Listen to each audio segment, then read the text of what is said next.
Hello, everyone. Okay. How do I even start my channel? I don't remember. Uh, w- Welcome Welcome, back, everyone. everyone. Oh, yeah. Welcome back, everyone. Today, we are not opening any boxes. Today, I have a lovely, lovely kind of podcast conversation with another amazing Star Wars content creator, Mo the Monster. I'm sure many of you already know him, but I would like Mo, if you could introduce yourself to everyone. Yeah, so I'm Mo the Monster. I'm a Star Wars Unlimited dolphin slash whale. I do play competitively, but I also come from a collector's side as well. So I know a lot of competitive players are like, just give me the cards at the cheapest cost. I want to build a deck. But I don't also want to build a deck. I want the deck to look nice. I do go after the good cards, and I do want to buy boxes and have them worth something. So I come from both sides, but I think I'm here mainly as the competitive air quotes stand-in for this conversation. Well, only because I'm an idiot and I really don't know how to play the game anymore. But Some would say the same about me.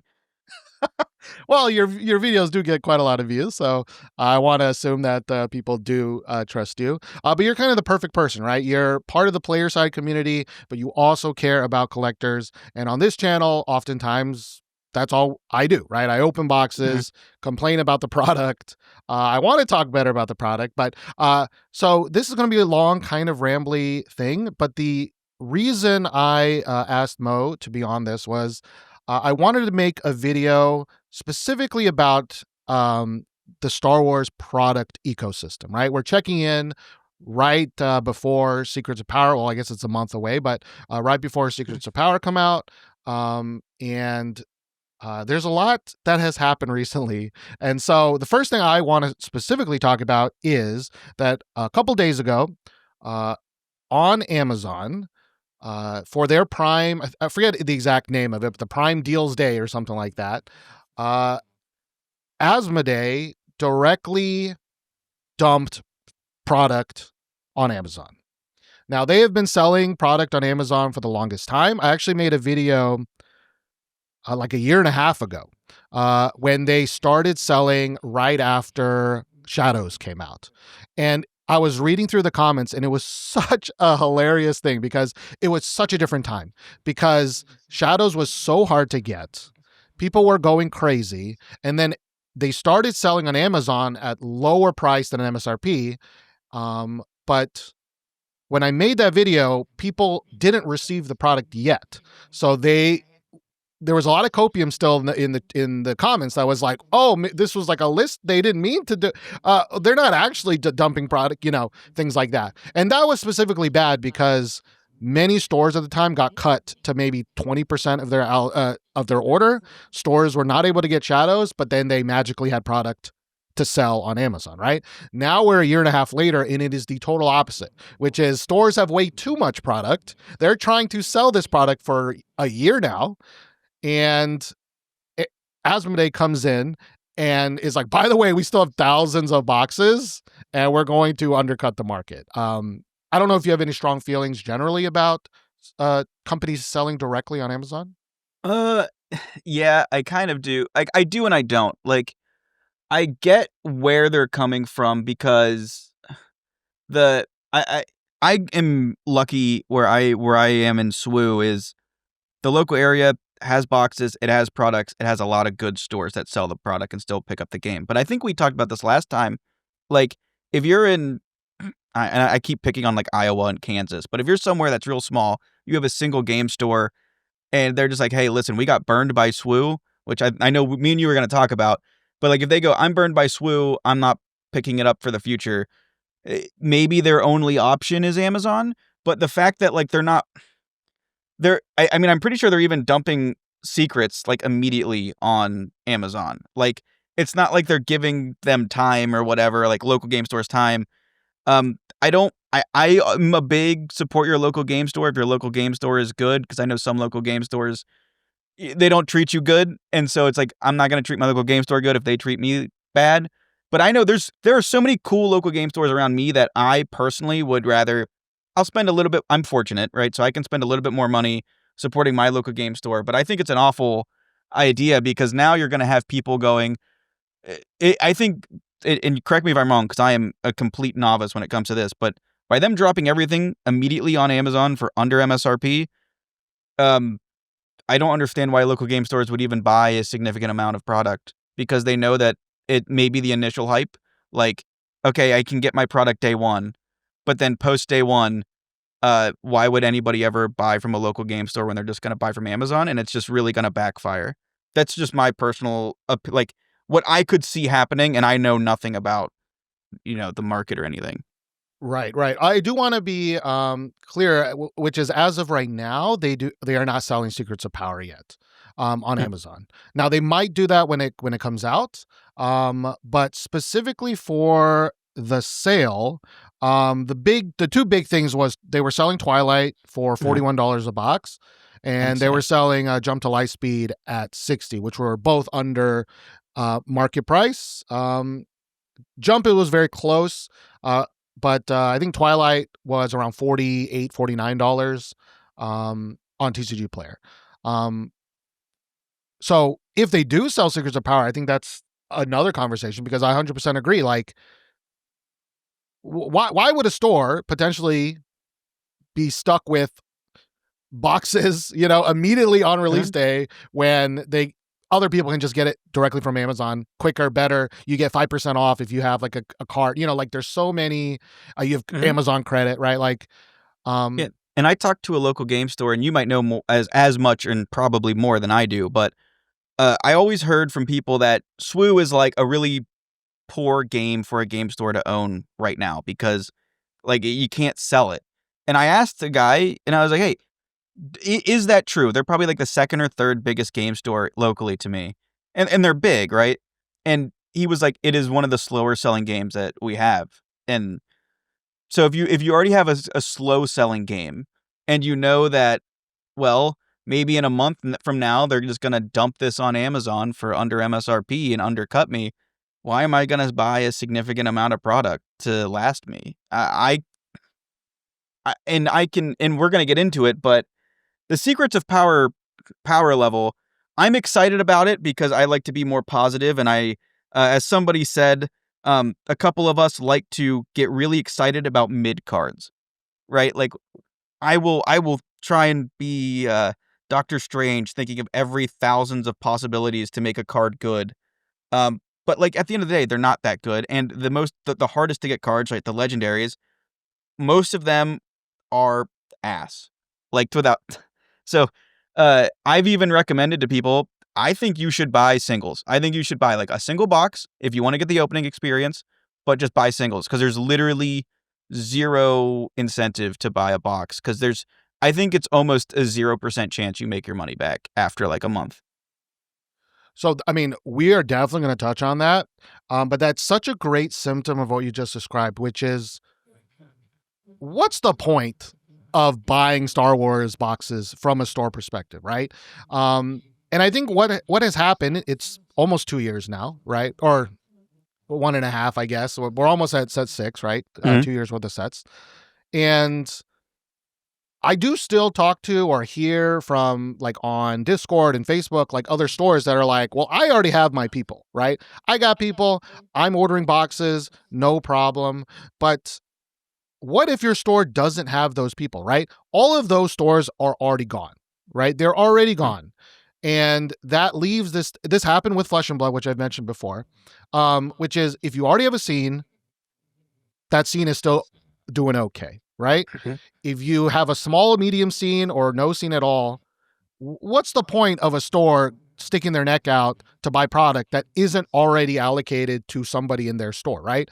Like, Mhm. I was talking to a store on Discord, and they're like, well, I ordered this many boxes, this many boxes. And I'm like, oh, okay. Like, do you buy extras, right, to keep on your thing? And he's like, well, I buy a little bit for draft and sealed, but other than that, it's like, I pre-sell to people. Those are the boxes that I buy. I might buy a tiny bit extra, and that is it, because it's, as you said, extremely slow selling. It barely makes you money. And we'll talk a lot more about box prices in a second. But now you have Amazon, who has a significant amount of product. Like when I was checking that product on the day, I could add 30 boxes of Spark to my cart. Ridiculous. I could add 30 boxes. They had a limit of 30.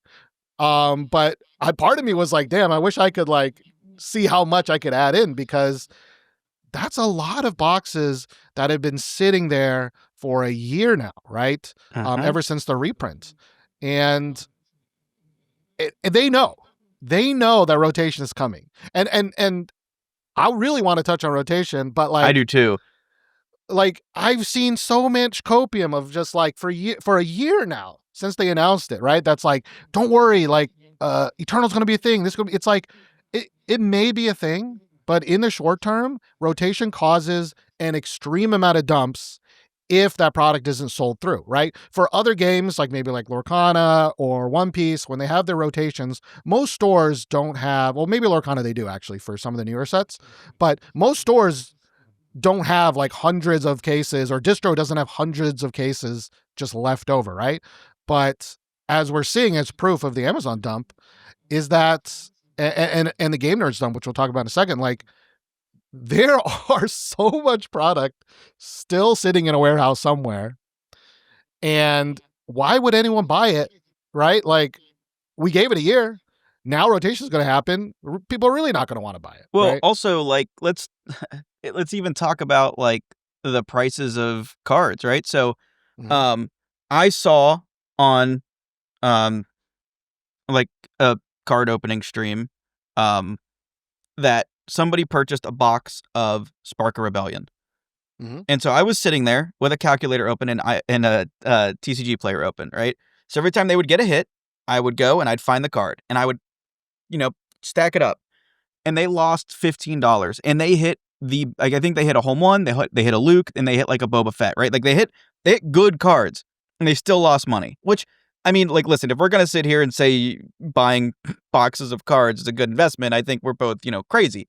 But you should, if you hit the best cards in a box, you should make money is my, like, that gives people the gambling experience, right? I hit a lottery card, I made my money back. But let's say rotation happens. Well, the majority of those cards are now going to be, like, even more of those cards are going to be worthless. And like you said, I don't believe we're actually going to get the uptick in card value that you would get if, like, let's say Spark of Rebellion was never reprinted and that initial release was the cards that we had. Then maybe, like, your Luke Skywalkers are going to go way up in price because people are going to want them for Eternal, if Eternal is a thing, which I am very skeptical about. I do think rotation is good. I do think Eternal is good, but SWU has not maintained a level of players that is healthy to split the player base already into Eternal and Premier. So, I mean, Luke's, like you said, I can go buy a box of Spark of Rebellion and it's going to be $50, probably. And it's not going to give that scarcity to bring Luke's up to the value that you would expect, like this is from set 1, this is vintage, like this is going to be an old card, hard to find. It's not going to be hard to find. It's not going to be difficult to find at all. So I think rotation will be good for the current sets in Premier, right? I think all of the legendaries might skyrocket in price that were once bad that are now good because the good cards have left the format. But all the people that have bought Spark of Rebellion or Shadows, because those are the two really good sets with like really, kind of expensive cards, Spark mainly, we don't know what's going to happen. I believe that your cards are going to be essentially worthless. It would be my expectation. Because there's no collector scene. Nobody's going to want a Luke Skywalker unit, especially if Eternal isn't supported. And I truly don't think currently Eternal is going to be a thing that is going to... There's been zero conversation besides it's coming. And we don't know the format. We don't know if they're going to support it at regionals and sectors. We don't know if it's going to be its own separate world tournament, which I highly doubt it will. And if you look at Twin Suns, I'm a big Twin Suns player. I know I have 3 people that I play with, and we have a pot of 4 Twin Suns, and we play it a lot. I've played a lot of Twin Suns. The thing that frustrates me is, and it could be great for the game, why don't we have Twin Suns pre-con decks, or like a Twin Suns like villain hero, like 2 sets of pairs, leaders that are exclusive to Twin Suns, that work in Twin Suns, that have Twin Suns cards. We don't have that. It's been 2 years. It would be a knockout for the game, I think. Like, I think it would be a great way to get casual players to be playing Twin Suns, but we don't have it. And it doesn't seem like they're supporting Twin Suns. I don't think they're going to support Eternal. They have a new trilogy format that I think is fun, but we don't know what's going to happen. My theory was they wanted trilogy to be the Eternal format. But now they're talking about the ban list for trilogy, which I think is good. But then it's like, okay, well, what's the point? Because you're not supporting trilogy tournaments. And let's be honest, if a competitive scene does not exist for any format, nobody's going to be playing that format. And the cards are not going to be expensive if they're good in that format. So Right. I think I've ventured from the original topic here, but Well, this touches on something I want to hammer home a million times, which is like the people at FFG don't make decisions. It's so obvious. They don't make decisions for what's the betterment of the game. They make decisions based on what the C-suite tells them to copy, right? And oftentimes the thing to copy, right, is Commander, right? It's like we need a multiplayer format, right? I come from Flesh and Blood. Flesh and Blood has tried for years to make their 4-player format fun and interesting, and people want to play it. We literally have like a product designed specifically for Ultimate Pit Fight. They partnered with the freaking Professor, one of the biggest Magic channels of all time. Yeah. Right? I remember watching that. That was my first intro to Flesh and Blood because I watched the Professor, and I was like, oh, Flesh and Blood seems cool. I want to play it because of that specific thing. Well, the problem is you might have wanted to play it, but then people didn't play it, right? That's or at least true. play that format. I do think people came into the actual game, right? Granted, the Professor doesn't talk about Flesh and Blood anymore, but I do think that marketing attempt did work to get players. It just didn't get another format going because it is one of the hardest things, especially if you're not the top dog, right? If you don't have the player base in the hundreds of thousands, millions like Magic does or Pokemon does, right? Or maybe even Yu-Gi-Oh does, right? Like you cannot split the format in a meaningful way, especially in a game like Star Wars where it's 99% players, right? Yeah. And they're all competitive. Like I would say the majority of players are like competitive because I have a bunch of friends that are casual in the good sense, right? Like they show up they have fun local premiere decks. They play Twin Suns. They do buy some cards here and there. But I would say a good 80% of Star Wars players that I know, and I try to be casual friendly, 80% are going to events and playing. It's not like there's a big local scene that like in Magic, and again, correct me if I'm wrong, I'm very new to Magic, I'm very new to all these things, but Magic the Gathering has Commander, which is a casual format. And I mean, a good number of people that I know go, yeah, I don't play Magic, I play Commander with my friends. We don't have that in Star Wars, I think. I don't think there's many people getting together and going, yeah, let's just go hang out at my buddy's house and play Twin Suns. Now, I do that, but I don't think we have that many people that are doing that. That's a great point. I mean, one of my earliest videos was like me telling people to stop comparing themselves to Magic because when you say Magic to 90% of Magic players, they are thinking about Commander. They're not thinking about the Pro Tour. They're not thinking about going to their draft nights or their limited nights. Now, there are hundreds of thousands or millions of Magic players. So even if 10% of them are thinking limited, that's still a lot of players, right? But the majority of them are thinking about Commander, right? Magic is, for all intents and purposes, Commander for 70% of the people it interfaces with. Same with, I try to make the same argument with Pokemon, which is like there are millions of Pokemon players, but 90% of the people who interface with Pokemon don't even play the game. Probably don't even know how to play the game, right? Because it is not a player-driven product. Magic does have a pro scene, very famous. They literally stopped it for many years because of multiple issues, right? So to your point, Star Wars is that was like, no worries. Star Wars is playing, right? And I do want to pause a little bit on what could potentially happen because I think we're calling it, but we'll know for sure, right? In 6 months from now, 9 months from now, because the copium is strong in the Star Wars community. The copium is so strong, which is, but okay, they couldn't change any of the product stuff this year, right? They already Yes. made their I mistakes, wanted to make right? sure we talked about this. Right. So set 7, rotation, it's gonna be big, it's gonna be crazy. It's like, maybe, but And like, look at this carbonites are gonna track be record. fixed. I know we're Oh gonna yeah, get to this, yeah, yeah, but yeah. like they and it feels a lot like stringing the dog along. They go, Yes. uh, rotation, so all of the cards you hate, they're gone.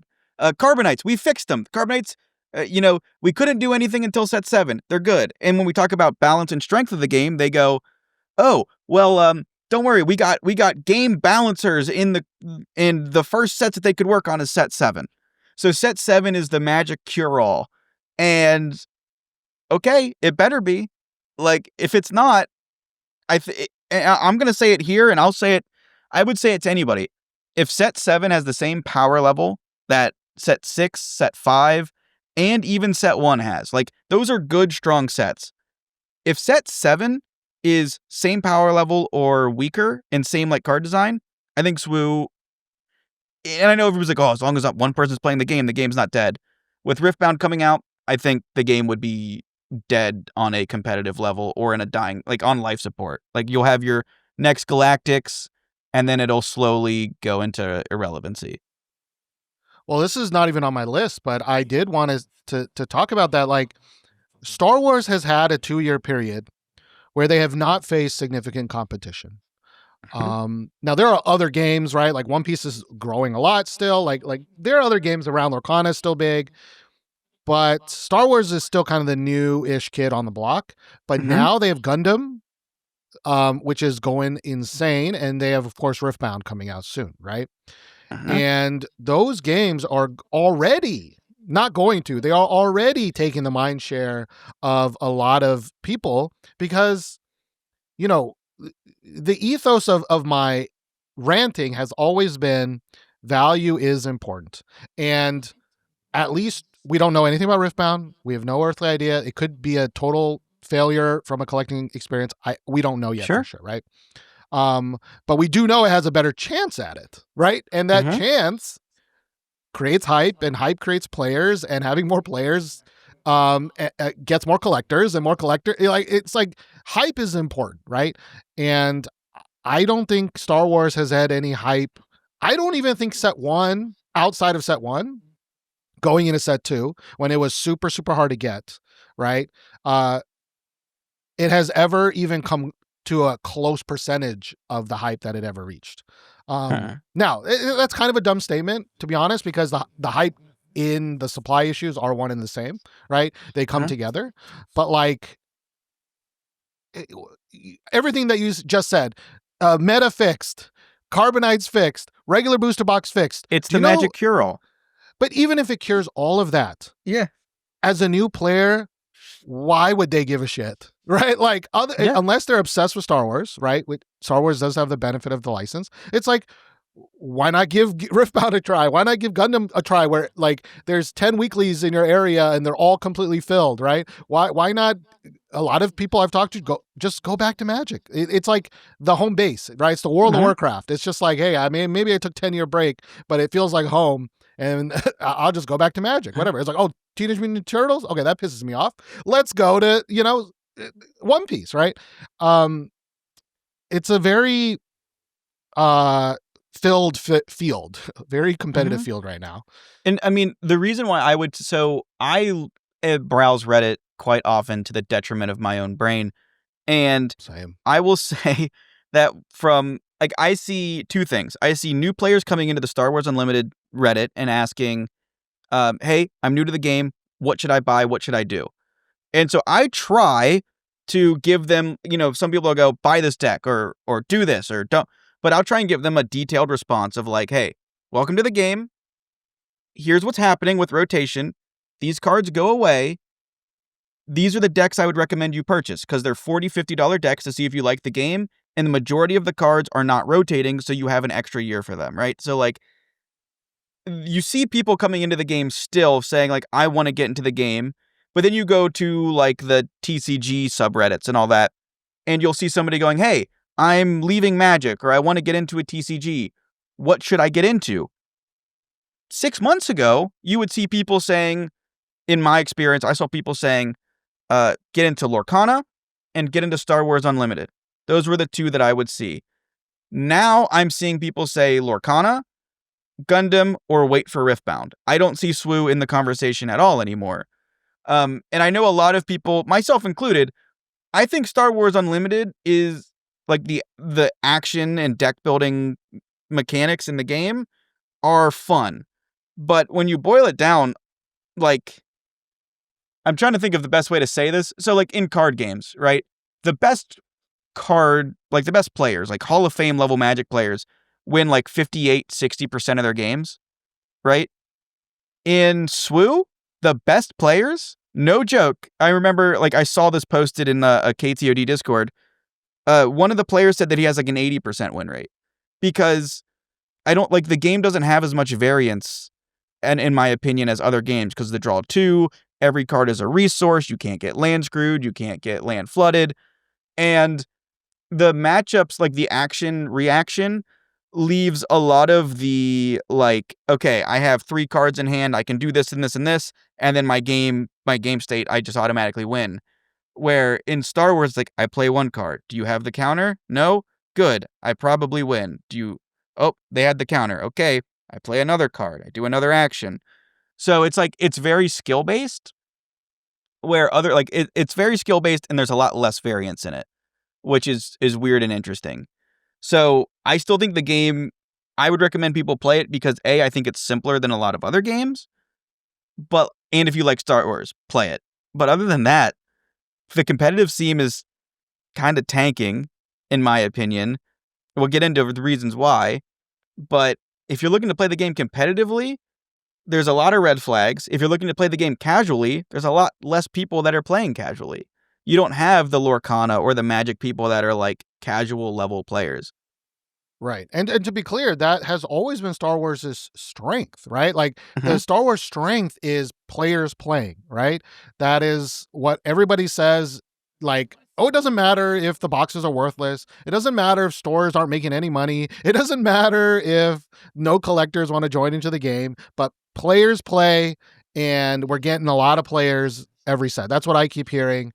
Obviously, we don't know the full metrics, but what you're saying sounds like it's from your experience, it's definitely waning a little bit on the strongest point that Star Wars provides, right? Yeah, and I can just say my local game store is one of the bigger ones, and I think we normally get 20 to 30 local players every Tuesday, right? That seems pretty good. Last week, we had 12, but it makes sense, kind of. You have a big regional coming up. We just had our last premier set, or last premier PQ tournament, and everybody's waiting for secrets. So right. That doesn't alarm me too much. I know on the uptick, we'll get more players, we'll get more people, but I know a few people that are just like, yeah, I'm kind of done. I know one of my closest friends, I'm not going to out him or call him out or anything like that, but we both would spend a lot of money on the game. A lot of money. Like more than I'm comfortable admitting in public, and my fiance tells me don't say that to people because it makes her embarrassed. But he didn't sell out of the game, but he sold mostly out because he's like, I don't want to hold these cards because he truly thinks they're going to be worthless soon. And he's like, I'm going to sell them, keep a couple cards so I can still have fun with the game. And he messaged me and said, I don't know if I'm buying any boxes next set. And he would buy multiple cases of Carbonite. Mm-hmm. So going from multiple cases of Carbonite to not even a regular booster box, mm-hmm. It's not just me. I feel the same way. And I'm sure other people feel the same way. Yeah, no, I think we talked about it, in our conversation on your channel, which is like, for any game, right? Like if you just take it to the video game sector, like the whales carry games, right? Mm-hmm. The whales carry games. The companies want to make money. Who spends the money? The whales do, right? And so when you have one whale leave, that one, right, that person who wrote on Reddit, like, what can I buy? They might spend $100 on singles, right? A whale will spend $1,000 in an instant, right? That's like one case of carbon. That's like nothing for some of the whales, right? Like, so your friend who probably left, it was probably worth 100 players, right? Yeah, he was worth a lot of play. I mean, he spent literally probably $3,000 to $4,000 a set. Yeah, I mean, and again, I'm a whatnot seller. People in this channel know that. Maybe if you're tuning into this, you don't know that, but like those are the degenerates that come buy from me, right? And one of the scary things about that side of, and again, people probably don't care because a lot of people are like, oh, whatnot sucks. Those degens suck. I kind of get that, but those are the people that are spending money, right? So the people that bought a lot of set 4 from me bought almost none of set 5.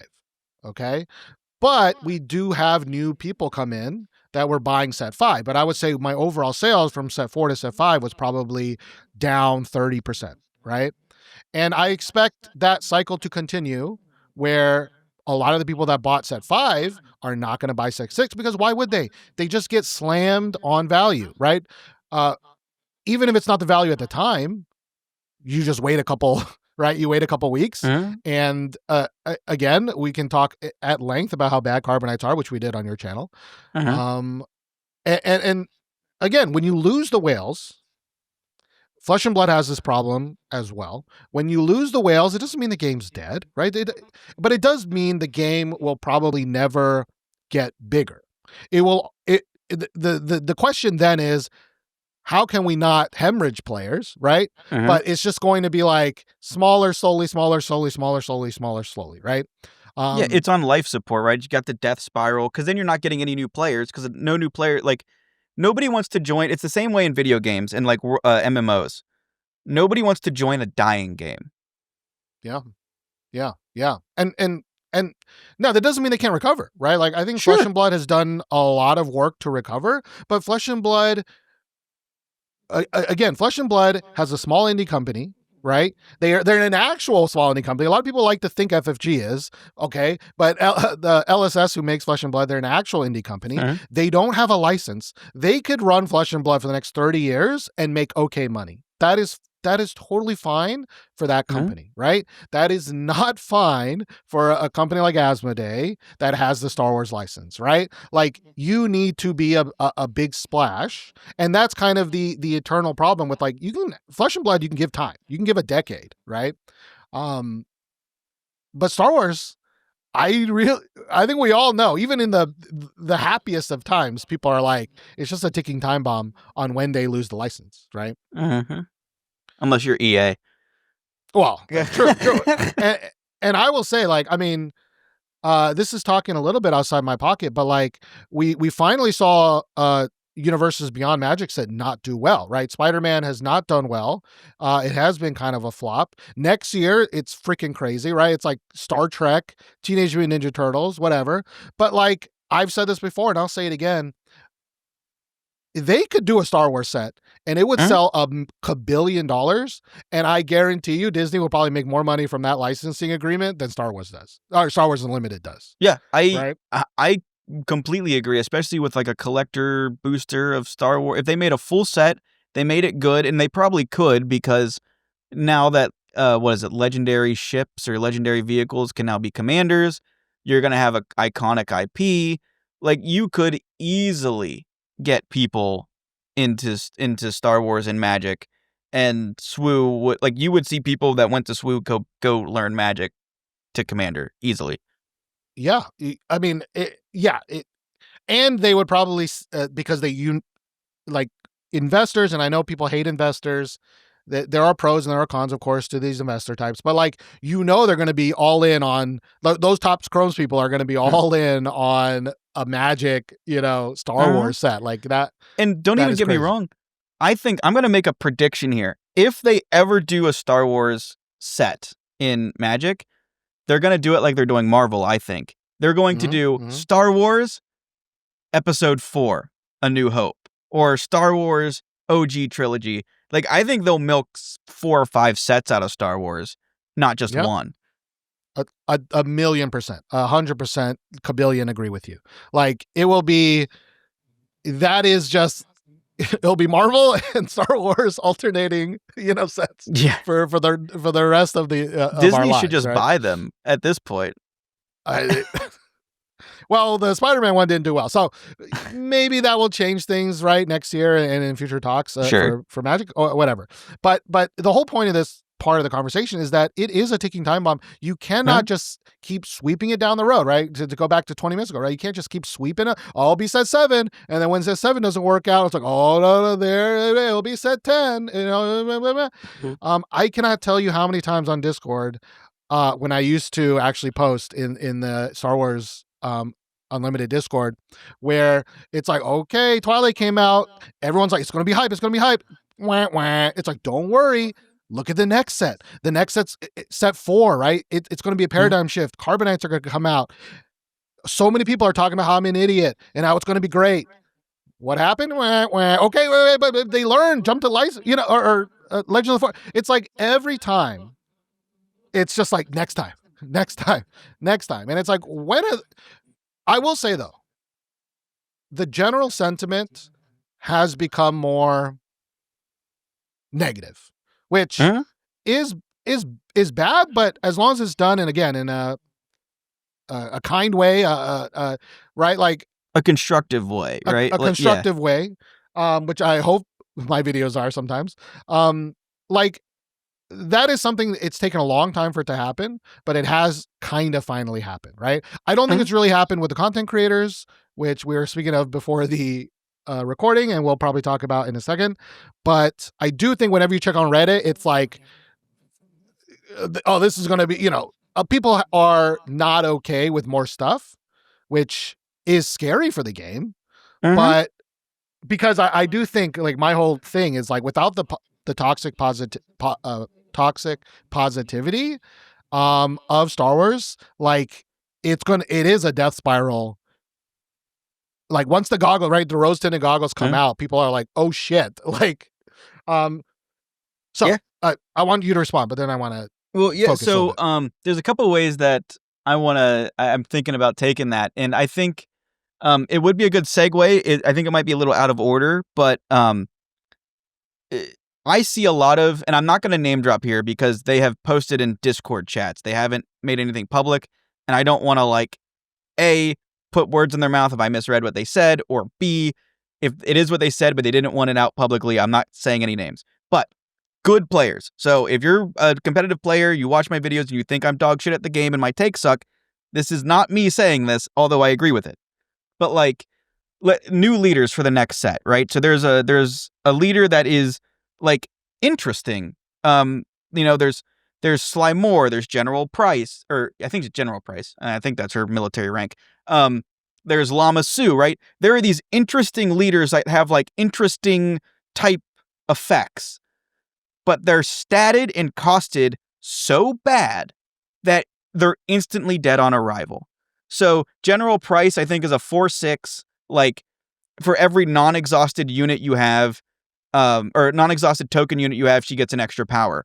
But she has 6 health on a 6 flip leader, which in the contents of Star Wars Unlimited is awful. You need at least like 8 health on 6, or to do something really powerful on 6 to like actually be competitive. It does not matter what your stats are. Like, you're always held back, or it not matter what your ability is, because you're always held back by your stats. And the sentiment here is, okay, we get 18 new leaders a set, and leaders really can like shake up what you get. I personally think there's too many leaders.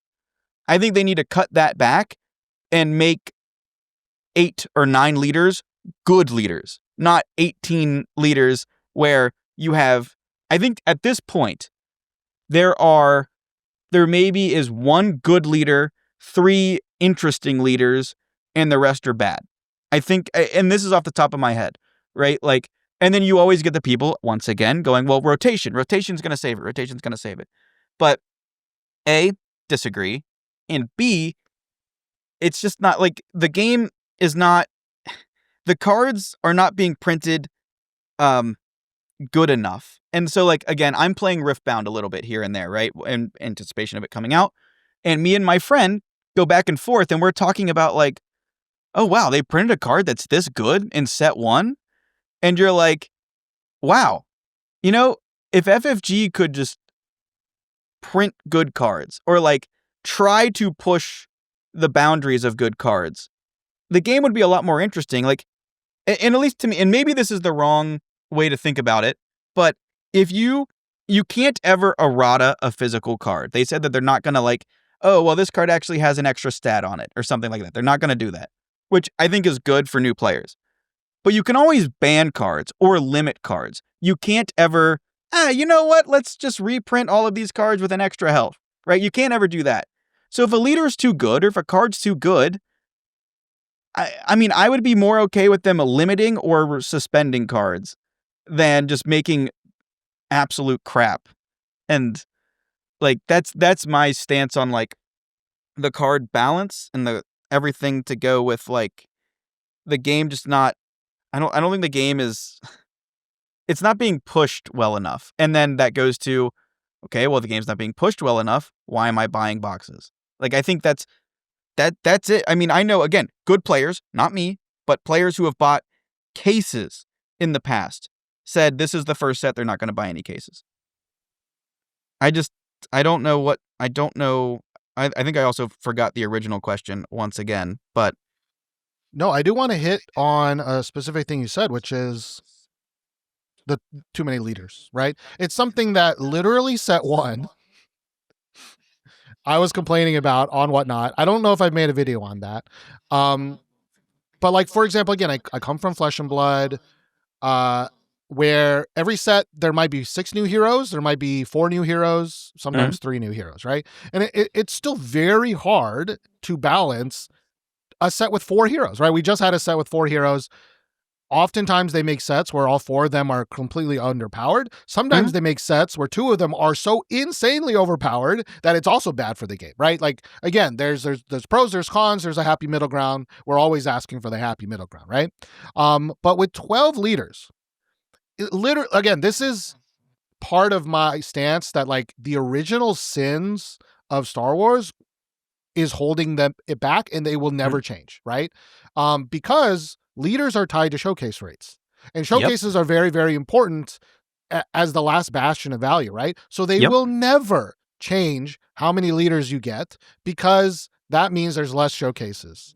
And they want, my theory is they want a very specific hit rate for showcase. Now, could they add other cards and other big things? Yes, they could, right?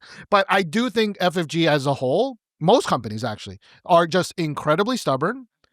They set the blueprint in Spark, and they've been paying for that blueprint for forever.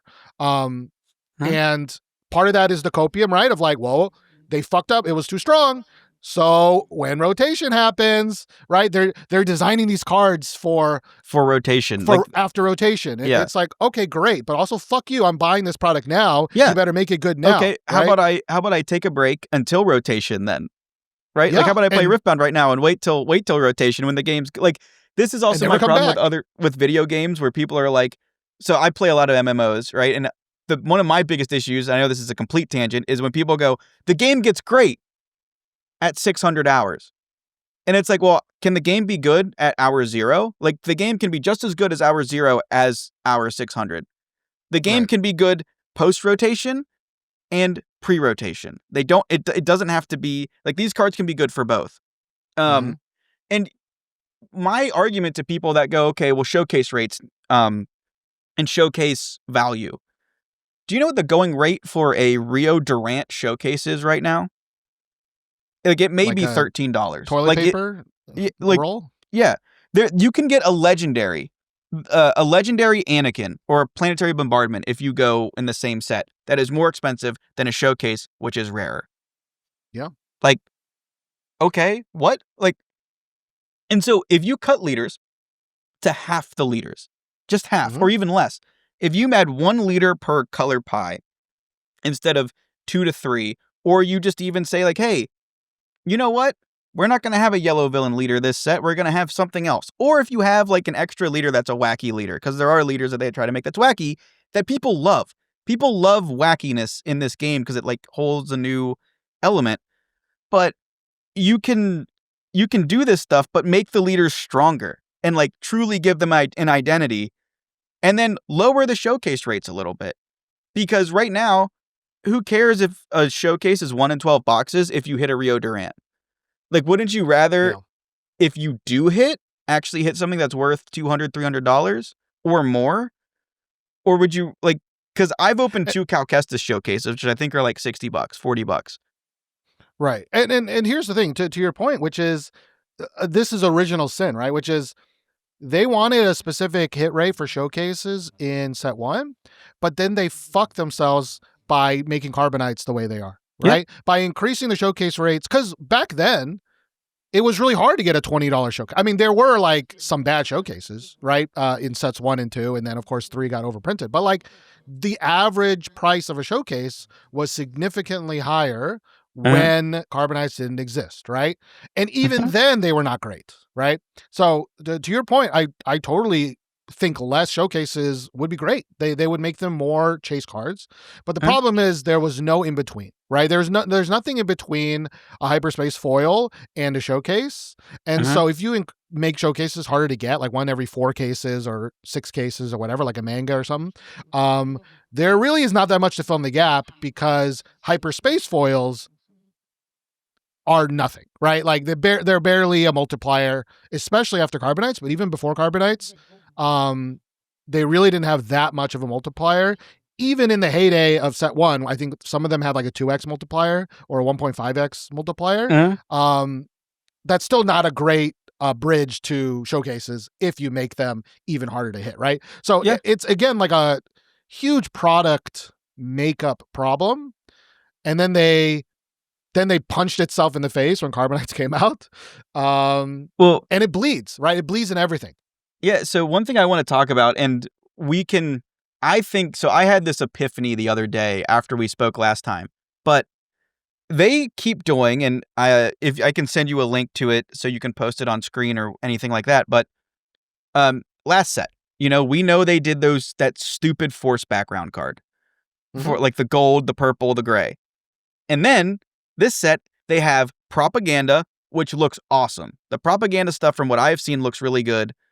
And then you have what is it, like the hollow bounty stuff, which to Mm-hmm. me looks like a lot more like the force background type stuff, because it's just literally white background, blue person with like the hollow streaks, no matter Yeah. what it is. Yeah. And they could make the force background cards or the hollow card, the hollow bounty cards. They could make those extra hits in normal boxes. Like make Mm-hmm. those every like 1 a box or 1 a case. So that way, at least when you're opening something, you're like, oh, okay, I got this extra treatment that's like different, but like Yep. not as premium. And then you still have prestiges that are holding value. I know we haven't talked about carbonites yet, but I think we will. But like you said, you have, okay, I open a legendary. Well, legendaries are shit, which we'll get to. Okay, well, I opened a showcase, but it was a Rio Durant. That's $24. All right. I opened a hyperfoil legendary, which is, I think, rarer than a showcase. Like a specific hyperfoil legendary, it might be rarer than a showcase. And like you said, there's literally no other treatments.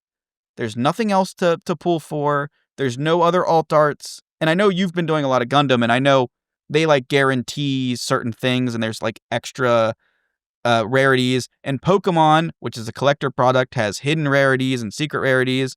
And Riftbound, they have, I don't know all too much, but I know that they have like overnumbered champions and then signature overnumbered champions, which are even special holos with the artist signature on it, right? Like there's so many, like there's other things that people will want to buy and chase.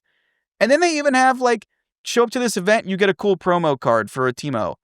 In Star Wars, Yep. it's, oh, you show up to this event and you get a stupid color border alternate art card for a card that's Jedi Holocron. Yeah. Okay, Terrible. a terrible card that's not like an iconic character, and the art is not special, it's not good, it doesn't look good, it's ridiculous. I mean, again, hopefully some viewers on my channel are like, he's been saying this the whole time, right? But like the blueprint is there, right? The Japanese blueprint for alt arts, for extra cards, like that blueprint is there. But Western companies just don't want to follow it, right? Because the Western company CEOs want it to be like Magic. They want it to be like Magic. Now, I've already made a video or multiple points in multiple videos that Magic Play boosters still have stuff in it, right? They still have stuff in it, right? But the key to a lot of these games is the power of alt arts, right? It's the power of alt arts. In some of them, getting a borderless foil, right? Like getting a borderless foil in Magic is still pretty nice, right? Like those are our hyperspace foils.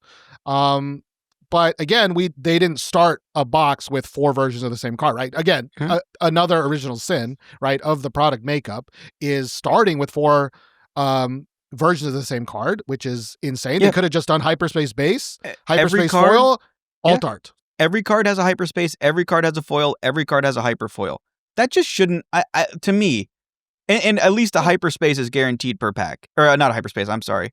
I think hyperspace is guaranteed per pack and a foil is guaranteed per pack, right? I just don't think that's smart, personally. It just in regulars, hypers are not guaranteed. They do show up quite a lot. Okay. I don't think they're guaranteed in a regular pack, but it has been a long time since I think they are. I actually think they might be. Now, I know somebody in the comments will correct me, but in all the packs I've opened, I'm pretty sure, because I always separate the hyperspace and then the rares. And then I give the bulk to my store to throw away because I won't throw them away because I feel bad. I'm pretty sure in every pack I've opened, I've gotten at least 1 hyperspace. But I could be wrong. It could just be like a really high chance. And I'm just like got that like bias in my head. I do think it's a high chance, right? Because they could show up in the comments, they can show up in the uncommon, they can show up so many places. But I do want to at least.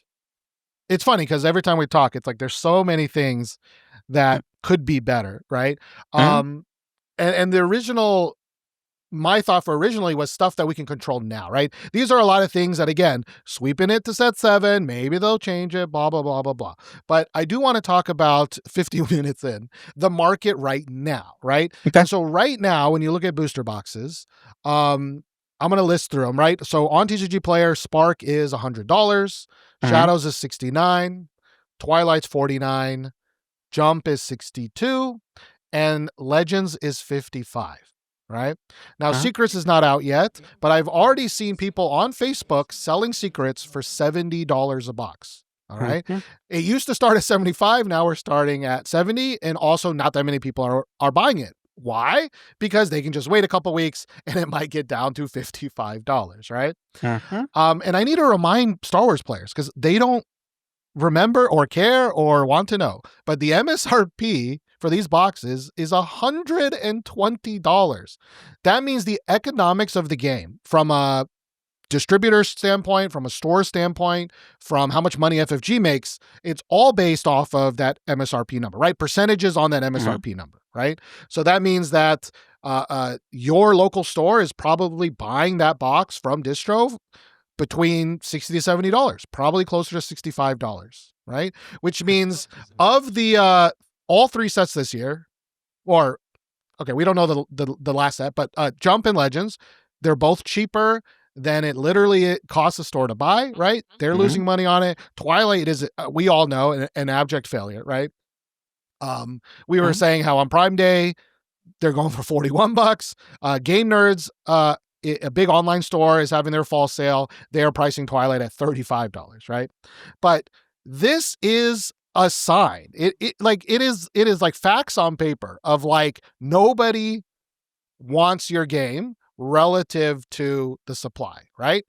And the copium is, don't worry, wait, they'll figure out supply, right? Don't worry, they'll figure out supply.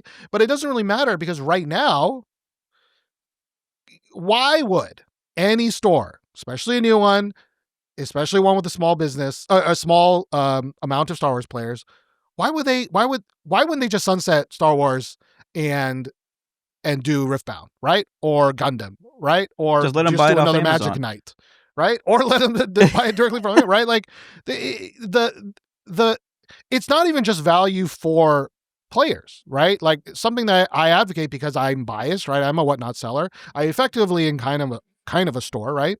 Like this is all terrible for stores. And I know most Star Wars players, every time I bring up stores, people are like, no, I don't give a shit, right? But stores are an important part of any TCG ecosystem, right? And that entire portion is a failure. But again, the copium is like, yeah, but Carbonites exist now, right? So maybe you lose money on regular boosters, but you'll make your money back on Carbonites. And that did kind of work, at least at the launch of Set 4. And again, the first weekend of Set 5. But right now, right, Jump to Lightspeed Carbonites are 220. LOF is also 220. Now that is still above the cost for a store. I believe the cost for a store is probably still 170 to 180. But if you take off fees for selling on TCG Player, you're getting awfully close, right? You're getting awfully close. But the problem, though, is that this is the product that's supposed to offset the other product, right? So making $20 on this product when you have to lose $10 on another product, that also doesn't make sense from an ecosystem perspective, right? And so, I'm sorry, go ahead. Go ahead. No, I was going to say for you, right? Like, do you experience this at your store? Does your store have like a whole bunch of boxes just lying around? Like, are people buying old boxes to draft or limit or anything like that? So, to my knowledge, my local store is buying less and less and less. And I think they're a pretty big store and they've been around a while. I think they have theirs pretty dialed in because I think they're going to run out of Legends of the Force right around whenever Secrets comes out, and they're gonna have like a couple boxes left over. That's fine. But one thing I wanted to touch on with you, and Carbonite sold out quick.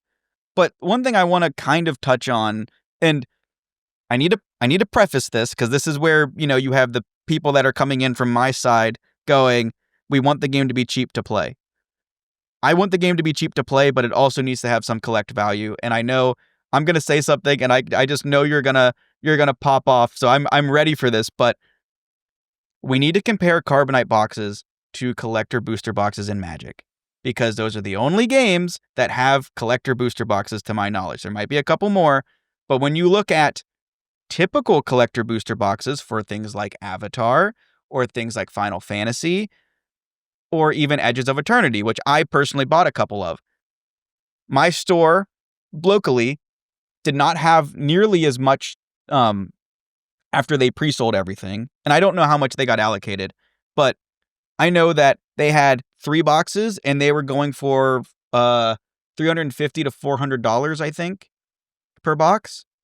And that's all well and like that means that more people want those boxes than they have, which is good for a economics. Like they're making money on their boxes to keep everything else cheap. And I know people who want collector booster boxes, they don't like that. And I get where you're coming from, but you have to understand like collector booster boxes, and I hate to say it like this, but they're not for the average card player. They're not for the person that's coming to buy the cards to like build a deck and play. They're for the whales that want to collect, and then unfortunately the scalpers get to them. I don't want to get into that argument, but collector booster boxes, the fact that today we can buy Jump to Lightspeed collector booster boxes for under MSRP is ridiculous. It's a failure of just the printing, of the value you get out of them. It should just point out to you that they're a failure because, can you buy any collector edition of a Magic set that's had them for under MSRP 6 months or 8 months after that it was released? Like, I don't know if that's ever happened.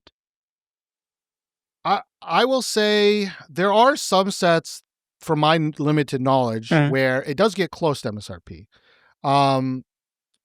So like Spider-Man right now is actually hitting MSRP. Now their MSRP is insane. Their MSRP is $440 or whatever it is. It's ridiculous. I think the most recent set that was quote unquote a massive failure was Aether Drift.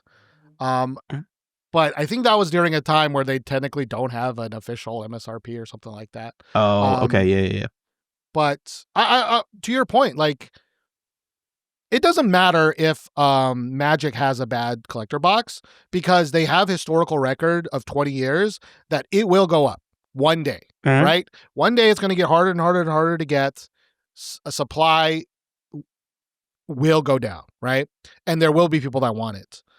Star Wars does not have that precedent. Again, sweeping the rug is like, okay, I remember they're like, it's like, Jump to Lightspeed boxes are going down in price. They're like, don't worry, just wait until they start running out. Don't worry, and we're still waiting 6 months later, Yeah. right? Don't worry, it's going to go down.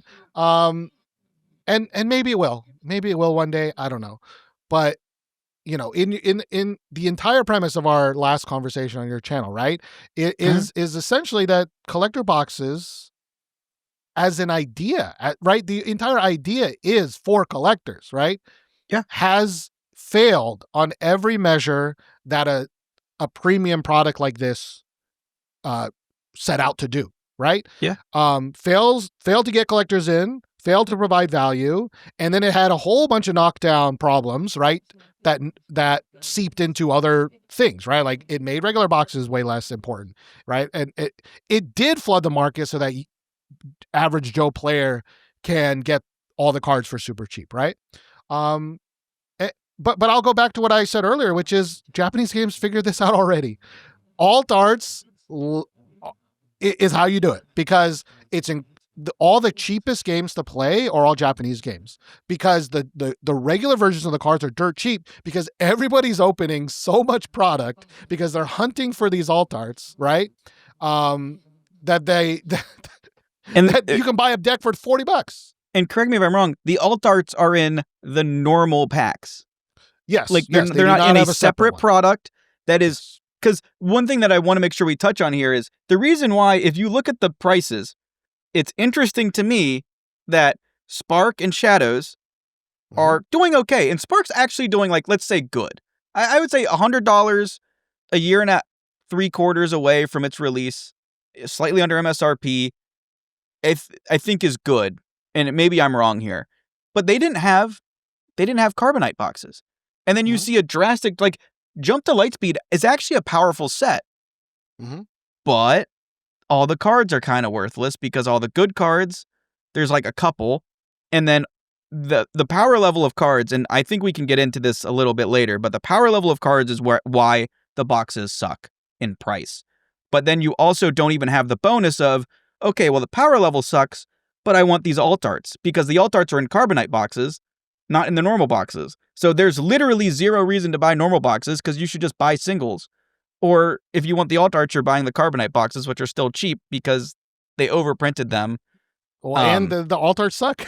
and they're top chrome dog shit cards. I want to pose this question to you, but it's mainly to the audience. How much of a failure does it have to be that you can't get Star Wars fans to collect something? Dude, I have seen Star Wars fans degenning over the shittiest Topps products I've ever seen in my life. Okay, like it. This is not related to Star Wars, but there are boxes of Topps Chrome SpongeBob going for $300 or $400, and people are ripping it like crazy because, like, it should be one of the easiest things in the world. Yeah, to get those degenerates into your game. Over on my shelf that you can't see, I have the soda bottles from Disney's park. Right? Like, I'm a Star Wars fan through and through, and I collect, like, this, like, people collect plastic soda bottles. People collect cereal boxes. People collect, if you put Star Wars on it, people collect it. I don't know how you can't get people to collect. Like, it's easy to get Star Wars players, or Star Wars fans to collect things, and they're not even collecting this game, which is wild to me. Well, I one of my Whatnot viewers, Avi, has said this a million times because he goes to all these conventions, huge Star Wars geek. He buys those like crazy Topps Chrome stuff, and it has to do with marketing, which is Asmodee does not market this game to those people. They only market this game towards TCG people, right? Which is fine. It is a TCG. Of course, you got to do that. But when you release Carbonites, you should try to market those boxes, create those boxes in mind for those, right? Because Magic doesn't have that extra area, right, of collectors, right? It has a lot of collectors itself, but they don't have pure Star Wars collectors that collect Legos and figurines and comics and like Star Wars fans through and through, right? They had to partner with other IPs, right, to get that Right. Right. thing. But he said that most convention people don't even know that this product exists, right? They don't even know that this game exists. And again, that to me, that's a big failure of, I guess, the marketing department and also the product making department. Let's even bring this up because I don't even remember. This was either going on or just went on when we had our first conversation. But Star Wars Celebration, Star Wars Unlimited wasn't there.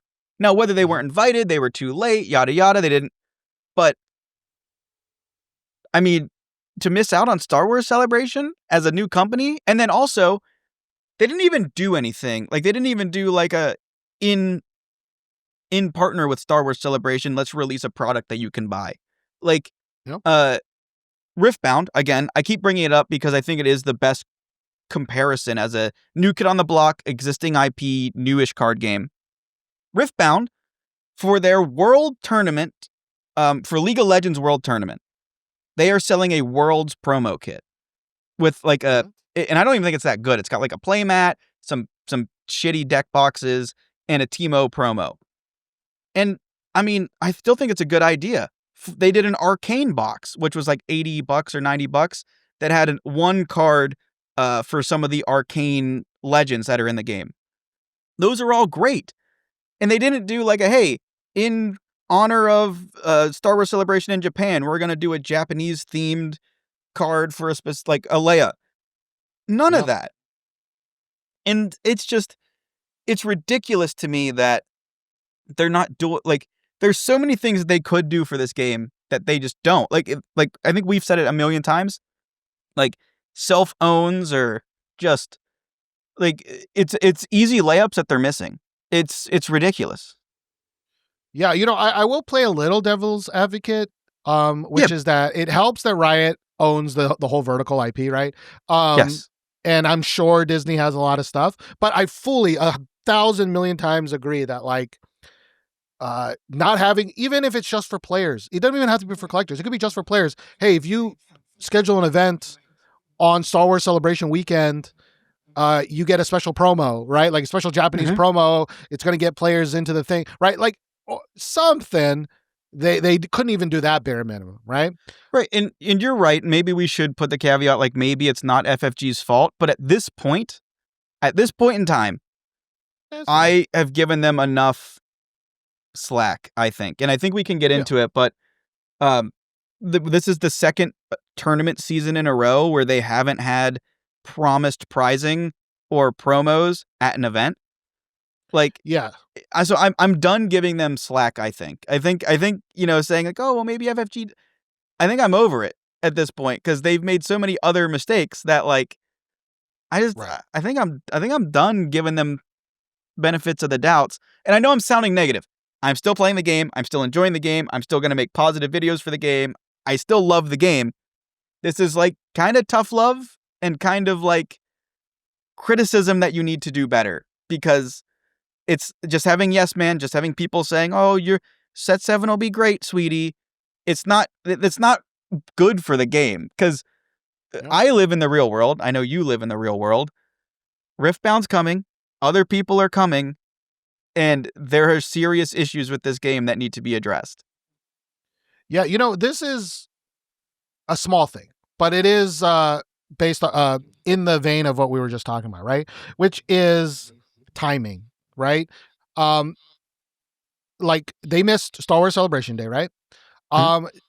This set, Secrets of Power, is literally just Andor set, right? But it comes out months after Andor's big splash and finish. And it's only season 1 of Andor. Oh, it's only season 1 as well. Okay. Even that is fine. If this set came out in the place of Legends of the Force, around the time where everyone's hyped about Andor, they could be like, hey, do you like Andor? You can play as the character, but even that timing. So I'm going to play devil's advocate here, because I know for a fact they don't get Star Wars media ahead of time. So they had no idea that Andor was coming when the game, or like how big of a success Andor was, or anything ahead of time. So like they find out as soon as we find out, which is a failure on Disney's part. Because if you're trying to get it, like you said, timing. If you think like the new Ahsoka series, if you think it's going to be a hit, you should be giving your people that have your licenses the tools to make them successful so they can time it right. Like you're completely right on that. But I know I literally just said I'm done giving them the benefit of the doubt, but I know for a fact that this I don't think is on them. Well, to clarify my statement, I Mhm. don't, even if Andor was a dog shit pile of dog shit, I still think that timing should have been there. Right? I Like agree. I don't think they need to know the quality of it. They don't need to know that it was good or bad. They just needed to know when it was going to air, and that's all they needed to know to time things up, right? Now I fully agree. This is a small thing, right? Which I said in the beginning, Sure. right? There are a lot of outstanding factors, a lot of bureaucratic nonsense that goes along with this kind of stuff. But like, it's like a small pebble on a bunch of pebbles that have been like falling and teetering for a long time, right? Because to me, it's kind of crazy, whether good or bad. I mean, we knew Andor season 1 was good. They've already should have known that. Okay, so like even if season 2 was not very good, it still should have been pretty darn good, right? Um, Yeah. I just don't know why that wasn't a conversation. And it just feels like an extra weird thing to be like, oh, but it's coming now, just like 3 months later. Yeah. It just feels really weird. You missed your timing. And then like cuz I think where I was kind of trying to go with this is like these carbonite boxes, if you just could have gone to Star Wars Celebration and just sold carbonite boxes to convention goers and being like, "Hey, this is a premium box for a game that's released," and you know, maybe they'll learn the game and be like, "Oh yeah, I'll buy." Like they can get rid of some of this product for, you know, kind of reasonable prices. And then I think they also overprinted carbonite boxes, but they've overprinted them, but then also like allocated them weird. So my stores don't get all that they order, but Mhm. then and they sell them just fine, but then you find them popping up everywhere for super cheap. Like I just and I know um that next set, there's somebody that I saw where they ordered, and I forget the exact numbers, but I think they ordered 40 carbonite boxes for Secrets of Power, and they got 20 this set. Um, so I don't know if they're cutting back again on the number that they're releasing.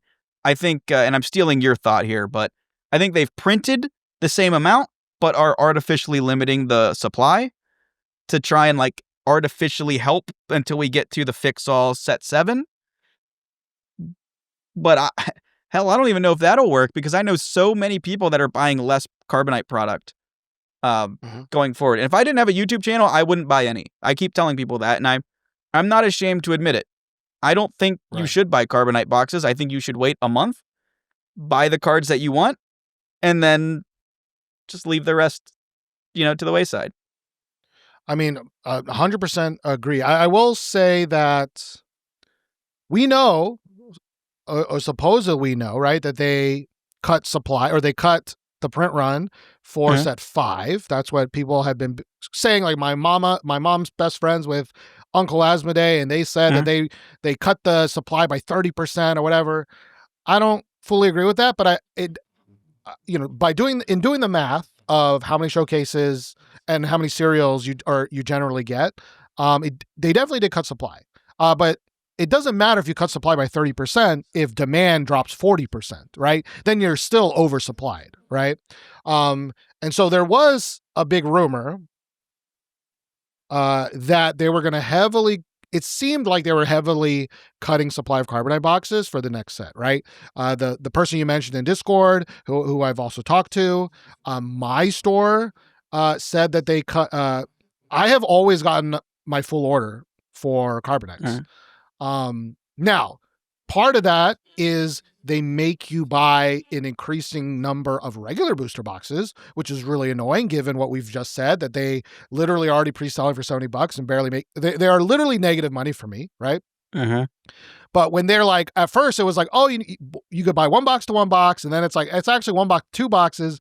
Actually, now it's one box to 4 box. You're like, okay, nobody wants your product. You're packaging it right, which is something that a lot of companies do.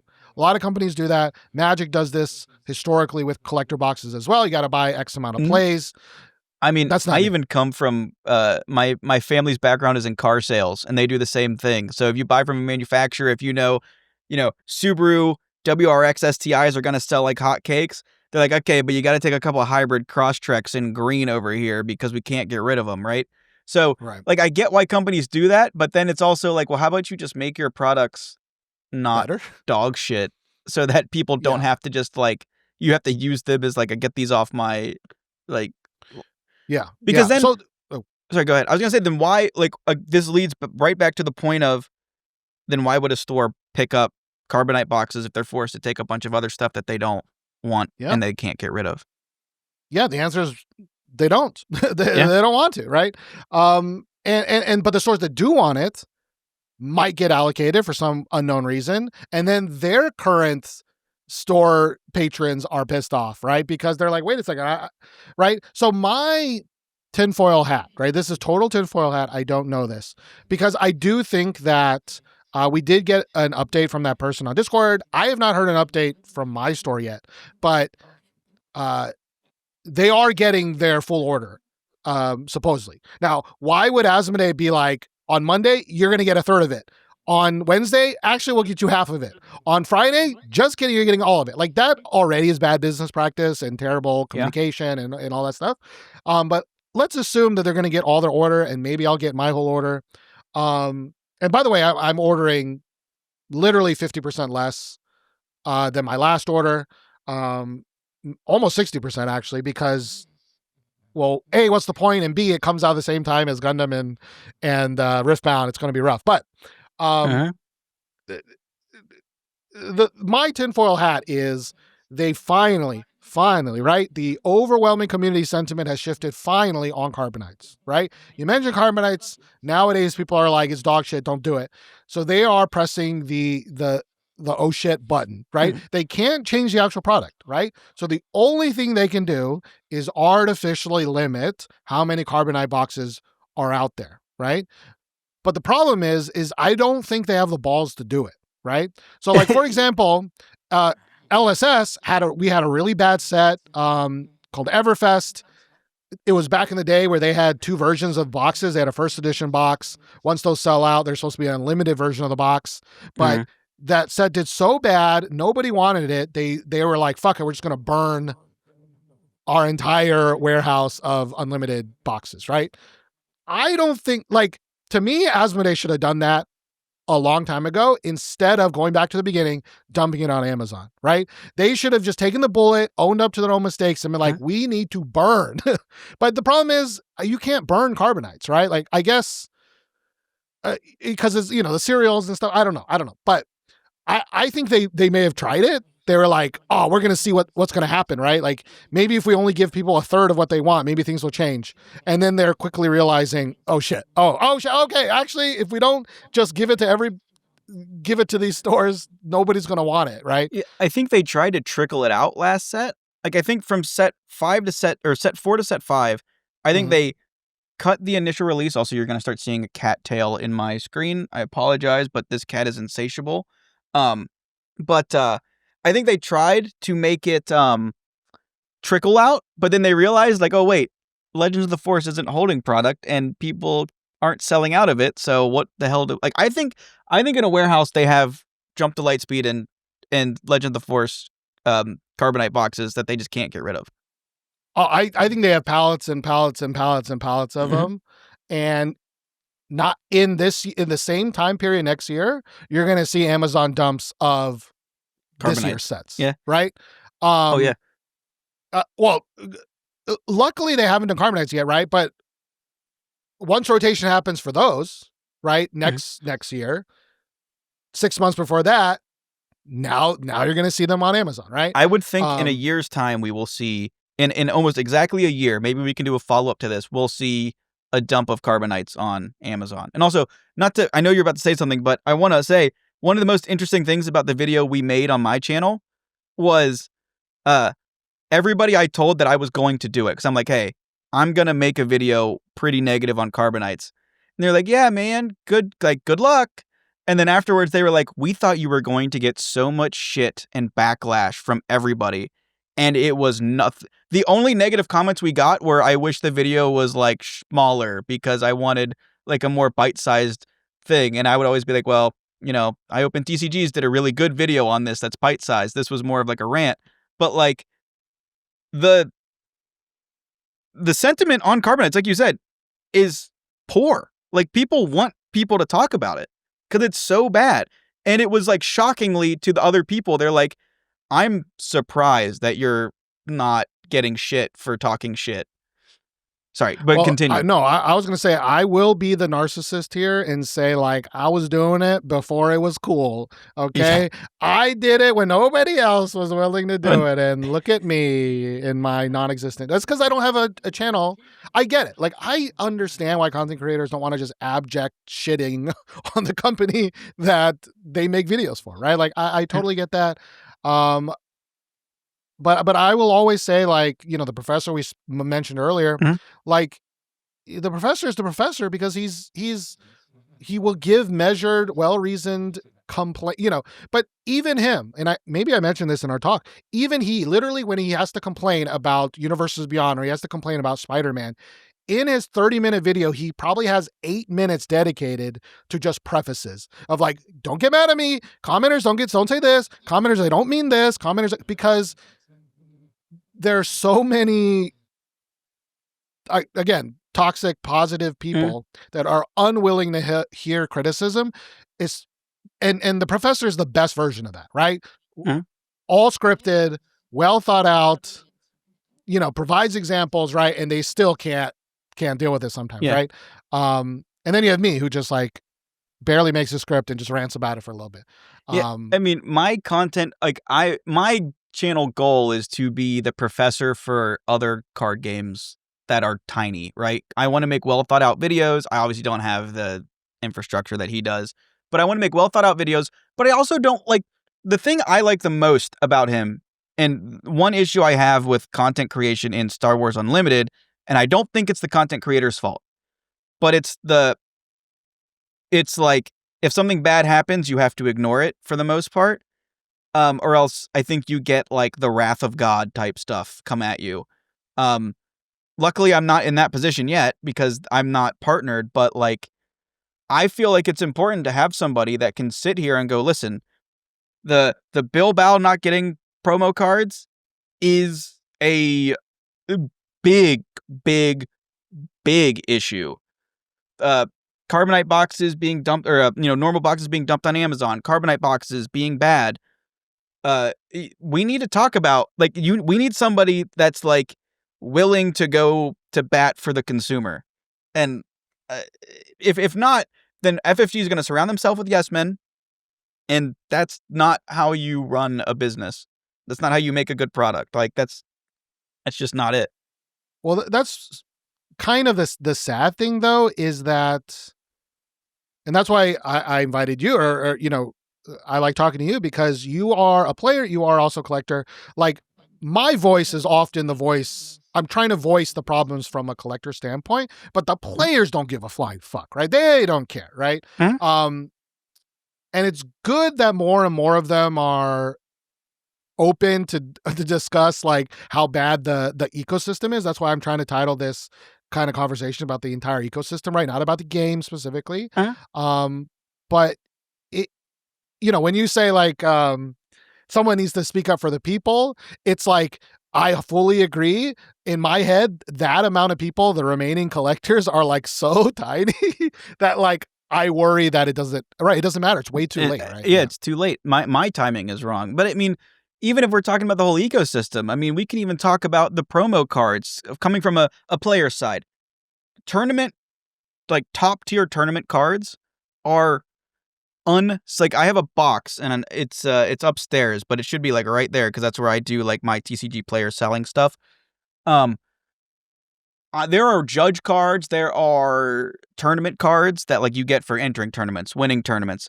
They're so poor and badly designed that nobody wants them. And so you have, and again, not a criticism to and I'm gonna like name drop them, but like everybody knows KTOD is like one of the best competitive teams in Star Wars Unlimited, and they the pricing is so poor that you have them conceding to one another just so that they can get the points, and because they don't care about the pricing.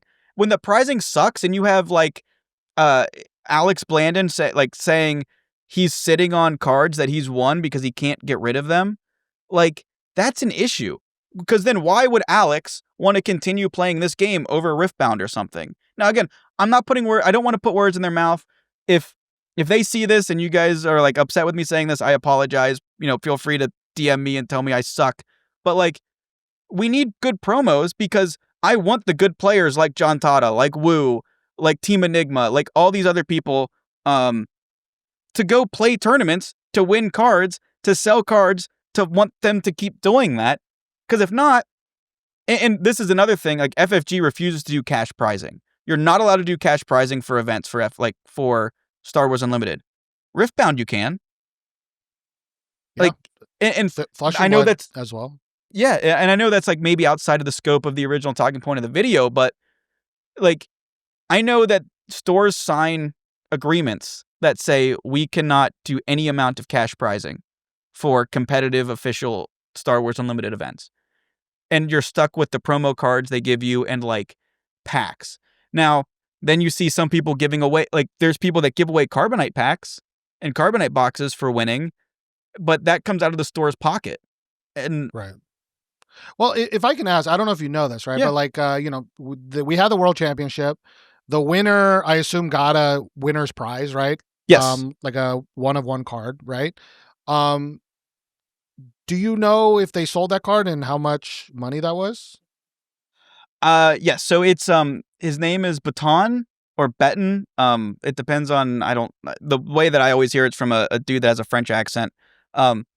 It is, I believe, it was a 3 of 3 because I think they gave Oh, okay. him a playset of championship cards, and I believe he sold those for $20,000. I believe. Okay, it's not that And bad. then so no, and I can tell you that a friend of mine got got 5th place, and I actually purchased a bunch of his promos, and I bought I think $1,000. I bought all like the promos I wanted from him. Um, and I know that there's a Star Wars it's the World Between Worlds Darth Vader. It doesn't say any kind of top 8 or champion on it. It just is like a single card. Uh, I might be purchasing a playset of those for $1,000 a piece, right? Like, so like that's kind of what they're going for. But Okay, every other prize, every other top 8, every other thing is sub $100. right. And I agree that a lot of their extra pricing is ugly, not interesting, bad choices sometimes on the cards. A lot of their promos are like that. The reason I ask is kind of judging, right? Like where because that's part of the reason competitive players play a game. Like a lot Mhm. of people like the game, they want to play the game, but Yeah. you also need to provide incentive for people to really play your game, right? And Flesh and Blood um, does cash prizing, but they also give a very special prize as well. I don't know what those go for anymore. My guess is very similar, probably $10,000, $20,000, $30,000. But they also can get $50,000, $100,000 for winning, right? But One Piece, which is probably the biggest game right now, that's not Magic or Pokemon, right? Like when you win a world championship for one of those, you can sell that card for $500,000, right? $300,000, $400,000. Mhm. I think the first year's one, I think went for $1 million or something, right? Now that's not the point, right? That's not the but that is why collectors matter for players, right? Which is someone needs to buy those cool prizes that you may or may Mhm. not win. And you need collectors for that, or else people will just play other games because they need money too, right? Yeah, I Um, mean, that's a great point is if you're on my side of the house, right? If you're coming from a competitive standpoint and you say, well, fuck collectors, I don't give a shit about them. They scalp the boxes, they make them hard. The other point of that is if you're winning tournaments, you need them to buy. They're the people that are buying the cards from you. that, you're Yeah. not like somebody's got to buy them. And if the collectors aren't here, if those people aren't around, like, okay, you just get your card. Uh, it has theoretical value. If you go on TCG Player, it's listed as $150, but then you see one sold ever. Like Yeah. in a year and a half, one sold ever. Well, cool. You have this card that's theoretical money, but you're not going to get rid of it. 100%. And again, it's not about A, it's not about B, it's about a good medium, because last time we talked about, I think, about the World Championship is like, I think they over indexed on cool things for Mhm. being at the tournament, maybe not playing and winning at the tournament, but they over indexed on cool cards to go there, to the point where you can literally tell that they yoinked cards out of the Carbonites for set 5, right? To Yeah. use them as the championships. But you've been mentioning this a couple times, but I want to kind of hit it from the top, which is like, at the most the upcoming regional championship, right? For which country is it, or which city? I think it was Bilbao in Spain. Okay, Bilbao in Spain, right? So like, I'm reading straight from the Instagram post, right, which is FFG saying that due to miscommunications, right, event packs will not be included in the VIP or premium ticket packages, right? VIP members will be refunded 150 euros, and so on and so forth. They will be additionally compensated with 2 Carbonite booster packs, and we'll still get everything from other stuff, but a lot, as you're trying to say, right? A lot of people go to these events to get these exclusive promos to help pay for going to Well, these events, right? yeah, and I'll put it this way. I went to Denver and I paid for a plane ticket to go out there, and I stayed with my sister who lived 15 minutes from the convention center, right? It still cost me a couple $100 to go out there. I didn't get my Metal Initiative token. I had to get it in the mail, and then when it came in the mail, it got ripped out of the envelope because of the sorting and the way that they had it. So I had to get a second, basically a third chance to get my Metal Initiative token. Okay, that put a sour taste in my mouth. Then now you have people out there who went to get these packs, because I'm going to be honest, I don't know if you've seen them or if you're going to put them on screen, but the prize wall versions of these cards are fucking awesome. They're cool. They have awesome art. Now, a lot of them are rotating out, but the art is dope. It's cool. It's got a different border style. And I know a bunch of people, including myself, would go, know you're going to get your ass beat at the tournament. You're going to drop. You're going to go play side events or the other tournaments, and get the prize packs to get a full set of them so you can play them, right? Now, I was going to go to Philly this weekend, but I have another vacation planned and other stuff came up. So like, I figured I don't want to spend, and what it would have cost me was $1,000 minimum to go to Philly, and it's a 2-hour train ride from me. It's not a flight. It's not anything like that. It's a 2-hour train ride. Would have cost me $1,000. If I went to Philly and I was told, hey, we're going to refund you the $150, you're still going to get your playmat, you're still going to get everything else, but all the promo cards, you're not going to have a chance to get them. I don't know if I would quit the game. That might be a bridge too far. But I would be pissed off. I don't know if I'd ever go to a regional again unless it was literally in Baltimore where I live. Or like, and I don't know how people can think it's acceptable for a company to sell you something, wait till you get to the event, and then say, oh, yeah, miscommunication. The thing that you bought months ago that you expected to get, guess what? Oh, and also, just so you know, I open TCGs, we don't know.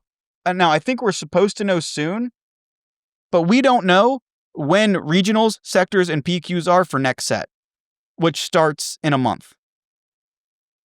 And Damn. people are speculating that we're not going to get any tournaments until January because I don't think, somebody said, I think John Tata said, who's Underwhelming Barrage. So if you don't know that, you should go watch that. He's a competitive player, really good.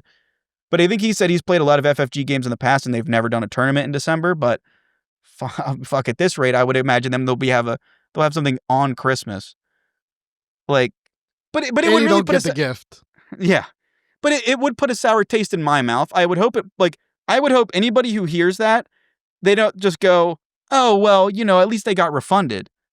It is an unacceptable mishap because it also happened in set 0, which was supposed to iron out the kinks. And I keep saying it, and I hope you guys agree with me. It is not just a boo-boo. It is not just a mistake. It is unacceptable. If you have a ticket, what they should do, I'm going to say it here, and if people see it, you should, I'm not going to say like go hound them for it, but like this should be the conversation. You have a ticket to Bilbao, you purchased one, in the mail you should get a playset of all the prize wall promo cards. Period. Well, what's crazy to me is that they're not saying like, we'll get it to you one day, right? It's like, you lost your chance. We're just not like, oops, they got shredded, I guess. I don't know. Like, and there's one regional. So for you, I'm not sure you know, so for now, for a year, you have 3 sets. I believe there's now 9 sectors. And I think how it is there's going to be 1 West Coast, 1 East Coast America, 1 Europe. And then there's 1 regional set. So this time the regional was in Bilbao, Spain. I imagine next set, the regional is going to be in America. And maybe if the Australians are lucky, and I have a lot to say about how they're kind of getting fucked over the most, maybe they get a regional in Melbourne. But I highly doubt that FFG even like is going to do that because they get like 3 PQs in all of Australia. mm-hmm. And for those who don't know, Australia is the size of America, to put it in perspective. So like America doesn't even have a regional. The only regional this set was in Spain. The people in Spain literally may not get a regional again this season.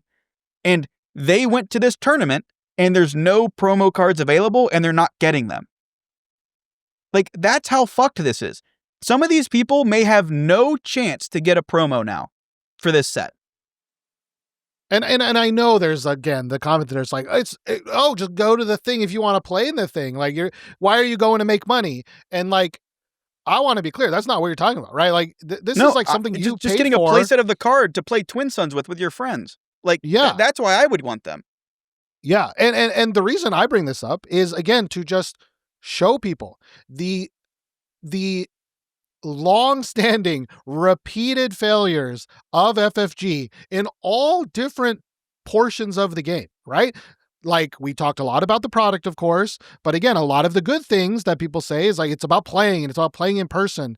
And again, people will be like, they're just a small company. It's like, no, FFG has been running events for decades, right? Like, of different scales, of course, right? But like, this is not, baby's first event, right?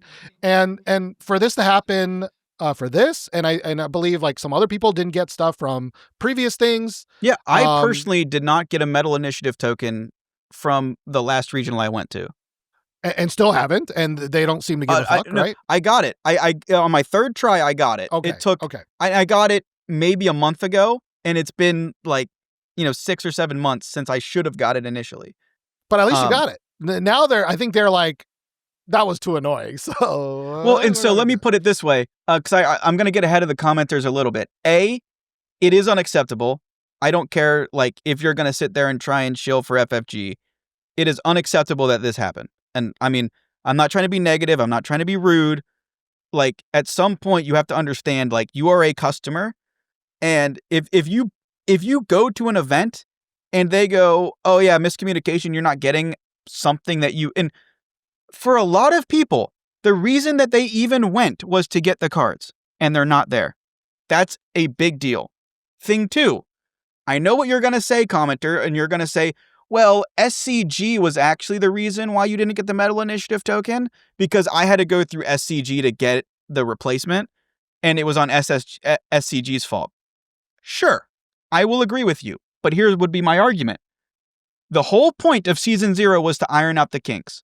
So, yeah, sure, SCG fucked up, and that's why I didn't get my Metal Initiative token until 6 months later and took 3 tries. You should have figured that out for this set.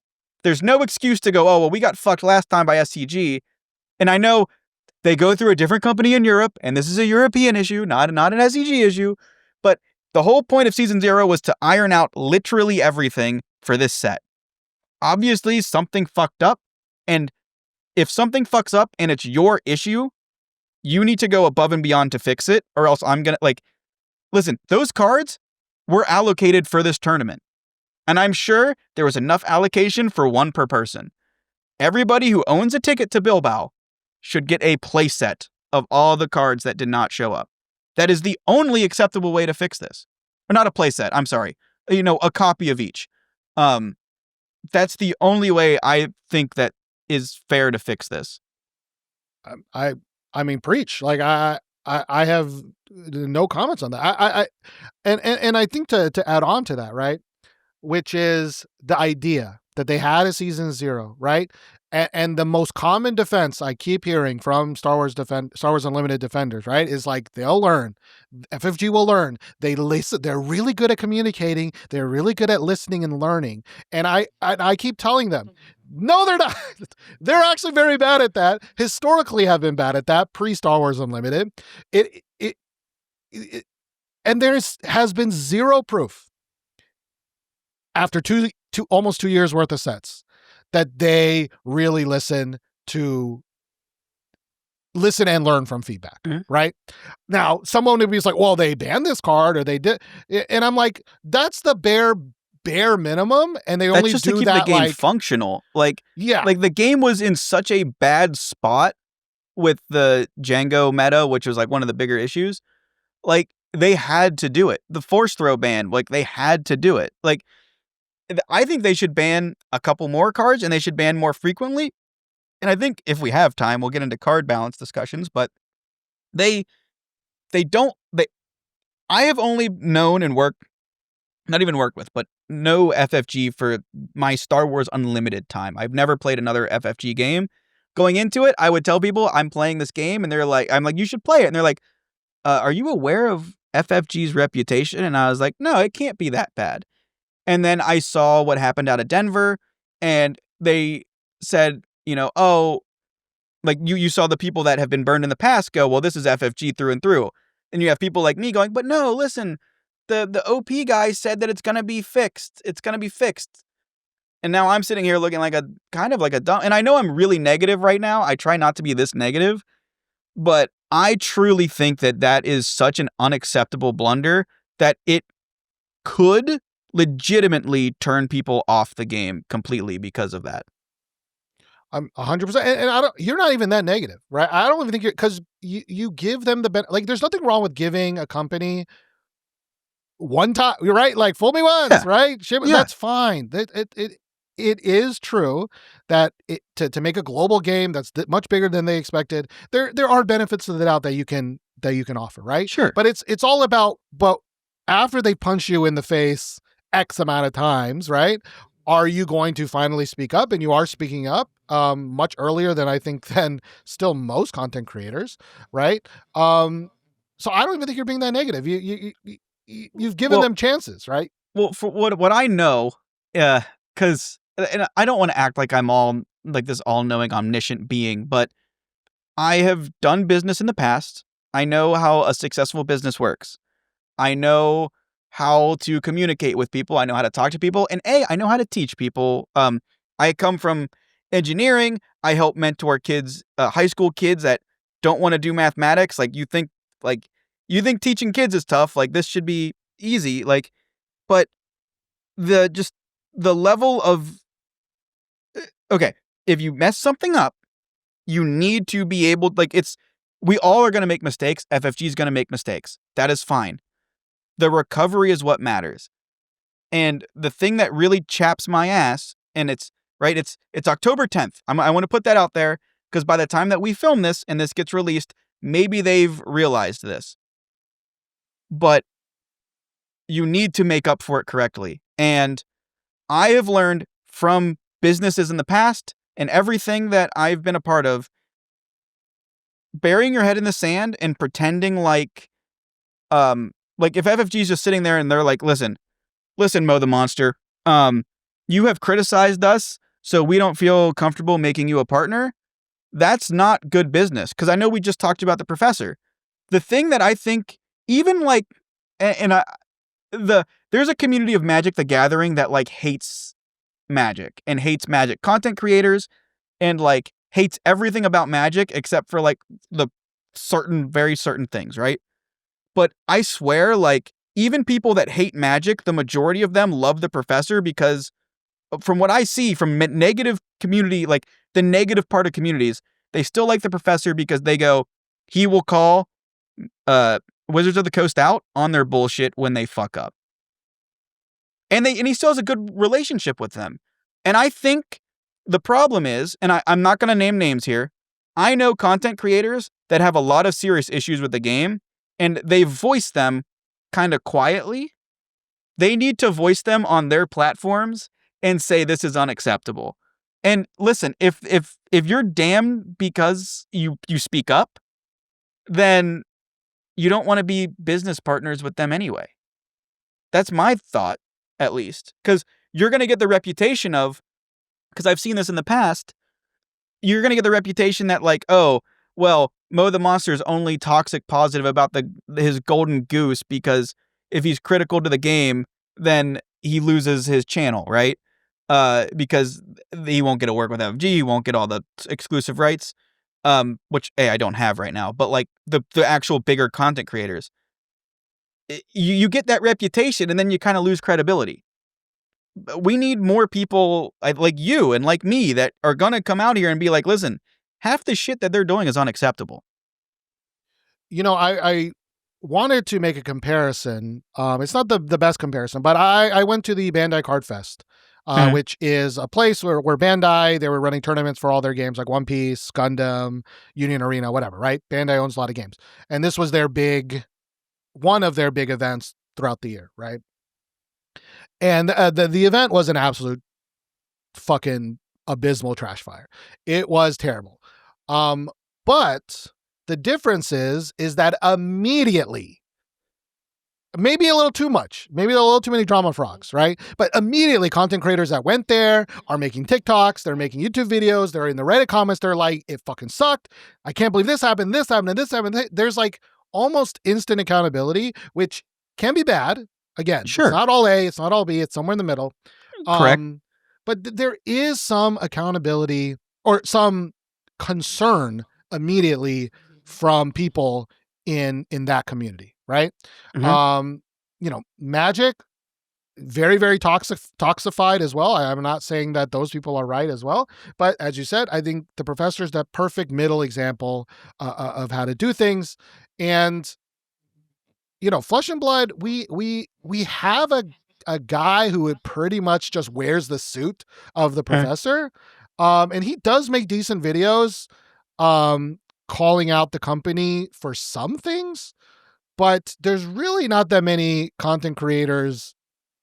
I mean, really in that game. Like, I think Star Wars probably has like way more, also probably gets more views. There are some decent big ones, but they're mostly, they don't say anything, right? They're just like, I guess very similar to the big Star Wars ones, right? It's a player-focused game. It's not really about investing. It's not really about personality. It's really just about the playing of the game, deck techs, you know, things like that, right? Yeah, and I mean, I don't think this is the right platform to get into that, but I have a feeling that there is a spot open in the Star Wars community for kind of the consumer advocate, because I think we need that, and I don't think we have it. I mean, the fact that to this day we have leaders being made that are severely underpowered.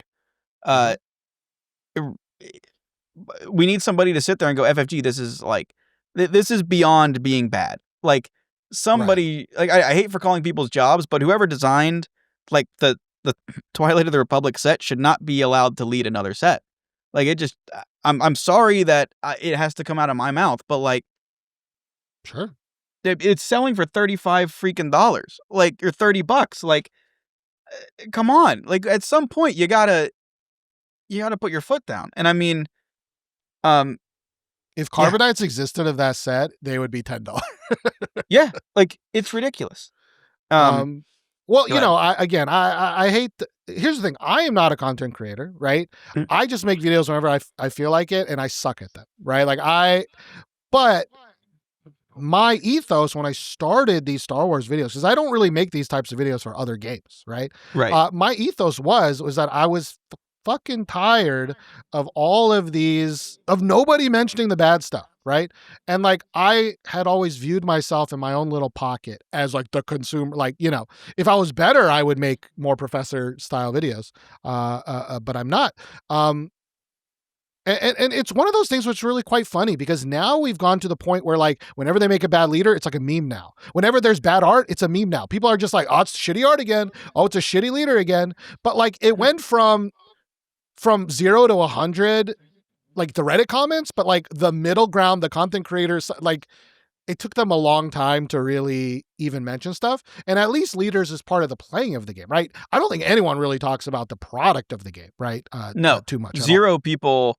I think the closest that we've got is our videos and you that talk about the product in any kind of like realistic, objective light. And I mean, going into just real quickly, I wanted to talk about like the power of next set, if that's okay, real quick. But like I sent you 3 cards on Discord. One rare, one legendary, one uncommon.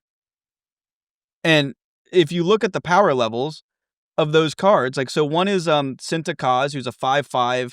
When played, you may attack with a unit and has a new keyword, which is plot, which as soon as you deploy your leader, you can play this. So it's action compression, which is really strong in the game. She is quite considered right now maybe the strongest card in the set. She's an uncommon. Right? So like she's going to be 50 cents to buy. And then you see a card like Galen Urso, which is a 3/5, and when played, you get to name a card and you basically turn off all the effects. You can target people's bases, you can target tokens. Like it's really cool, but it's a rare. It's not even a legendary. And then you see the legendary that I sent you, which is Kylo Ren's command shuttle. It's a 3/5 where it's just each friendly ground unit with Sentinel gets 2 health. Like what the fuck are you doing? Why the fuck is that card like I want somebody from FFG to tell me why that card is a legendary. Like that. Yeah. If somebody, whoever proposed that, what I need you to tell me why that's a legendary. I just need it. I need you to tell me. Yeah. And again, I think it's a fundamental ethos. Like you make that mistake once, maybe it was a mistake. You make the mistake twice, maybe whatever. But it has been a meme now that they make underpowered legendaries, right? Yeah. And the defenders at first will be like, oh, they're just learning, blah, blah, blah, blah. Like they've done it enough times now where it is a design, it is on purpose, right? Yeah. It is not an accident. It is on purpose. They do it all the time. And again, you asking for better legendaries does not mean you're saying the only legendary should be powerful, right? It is good to have powerful cards at every bracket of right every rarity. It is good for that because I know the comments are going to say that, right? Well, I don't even want good legendaries. So we just saw a legendary release today. It's Obi-Wan Kenobi. It's a yellow-white unit, and it's one when you would deal damage to base, you get to like basically discard a card from your opponent's deck, and you can play it this phase. That's a legendary effect, even if the card isn't good. Because I have some suspicions that the card is going to be like not great, but it feels legendary. Giving Sentinel units on the ground 2 health does not feel legendary. It feels like an uncommon card. I don't get why that was the case. It just feels awful. It feels stupid.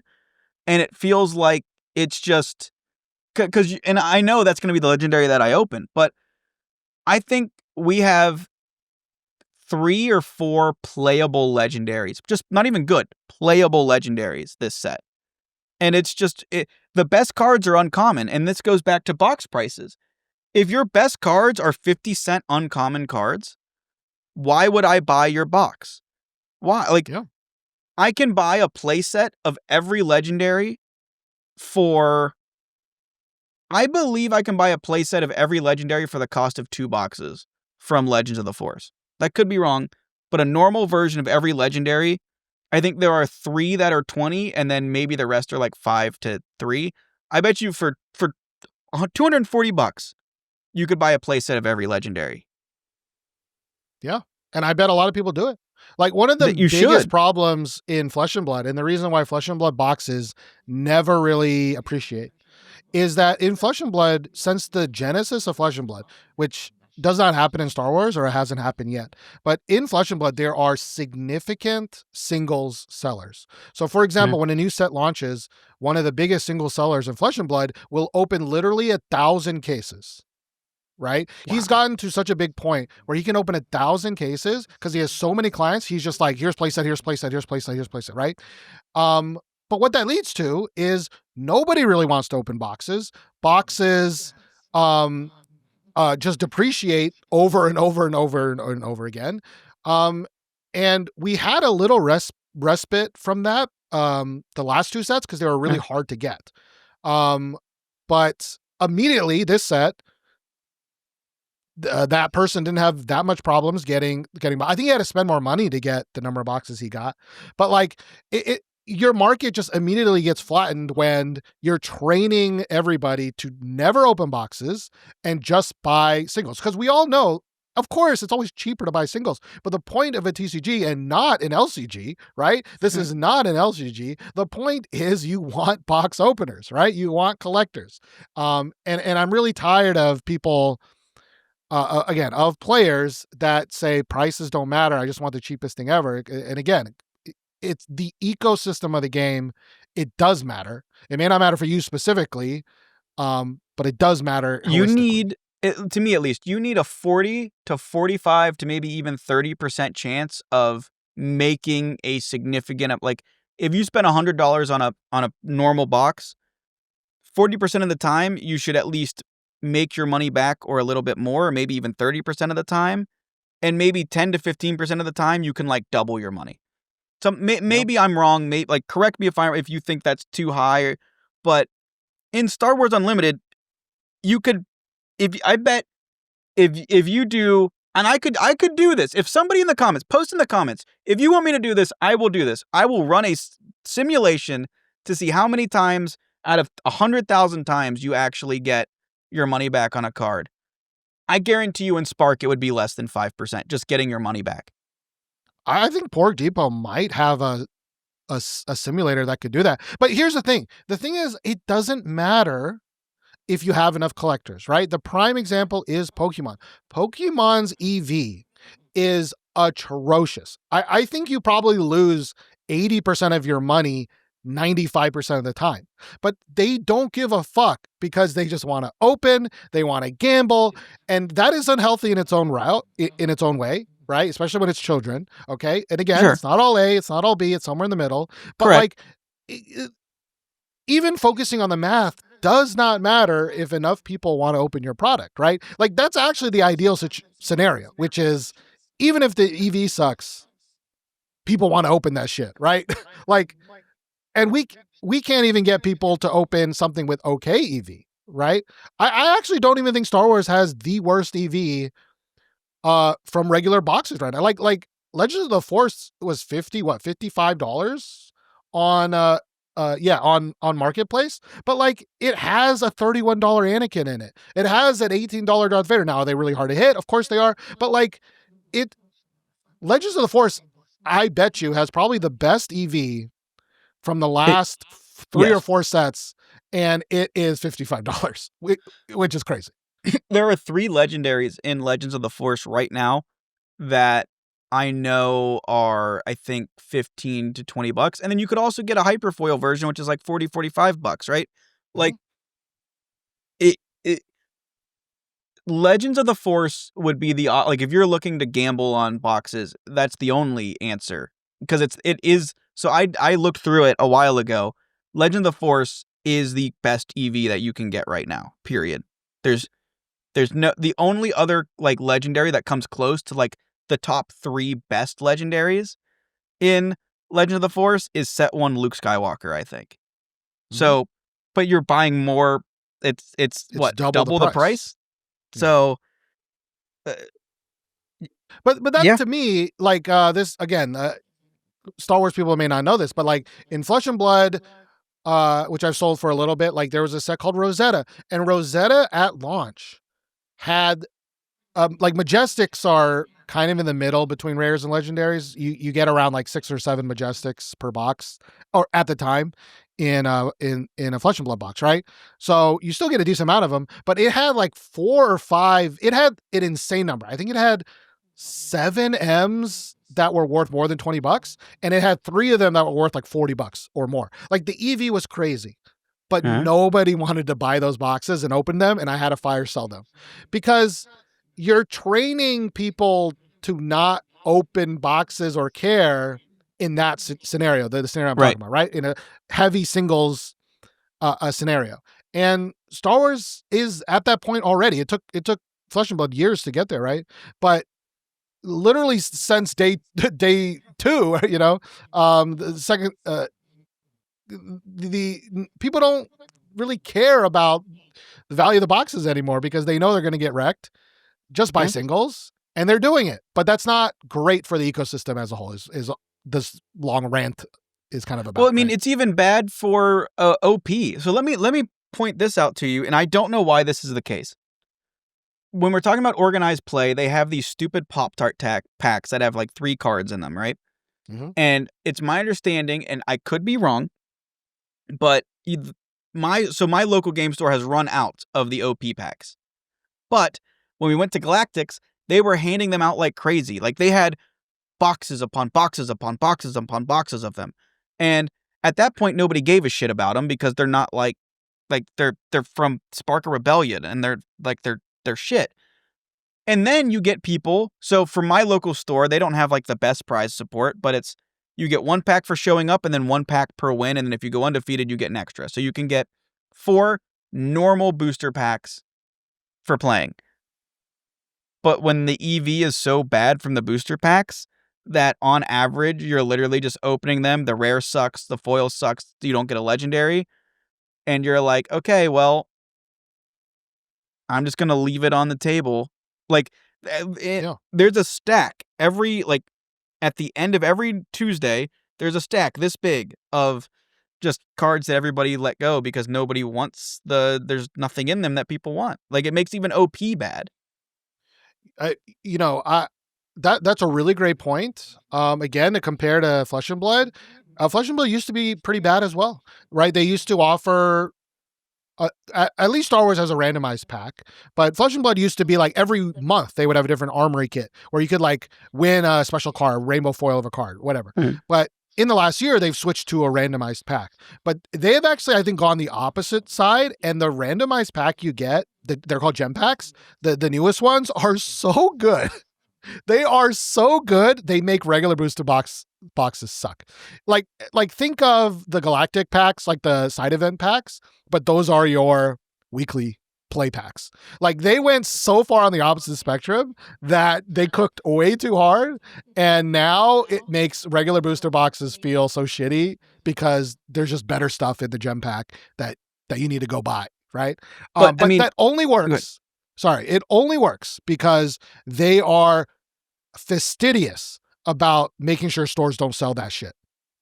Right? Weekly play packs, I can literally buy weekly play packs, and I have for my stream. I can buy boxes of that ad nauseum. I can literally probably buy like 50 of them on release, right? Because so many stores sell them, so many stores get extra, and it really fucking sucks because you're telling me that your store that actually has players that actually, right, like may not even get enough, and by the time that they get them, they're worthless, right? At least they put in legendaries in them, because before when they didn't have legendaries in the weekly play packs, they were extra trash.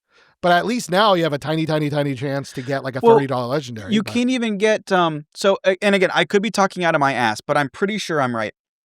A store showdown kit. My store has a PQ every set for this game. They even were so lucky that they got one of the 4 sealed PQs. I don't believe they got a store showdown kit. Like, you can't even get a store showdown kit. And then, but one thing I want to talk about the gem packs, because I don't know them too well, but the gem pack, like, wouldn't, and I could be wrong here, but if there's a store owner that's in the comments that watch this video that gets to the 2-hour mark, post in the comments for me, wouldn't it make sense if you have a really good OP pack, like a gem pack that people want to come to your store to play, and you can like because it cost me $10 to play weekly play.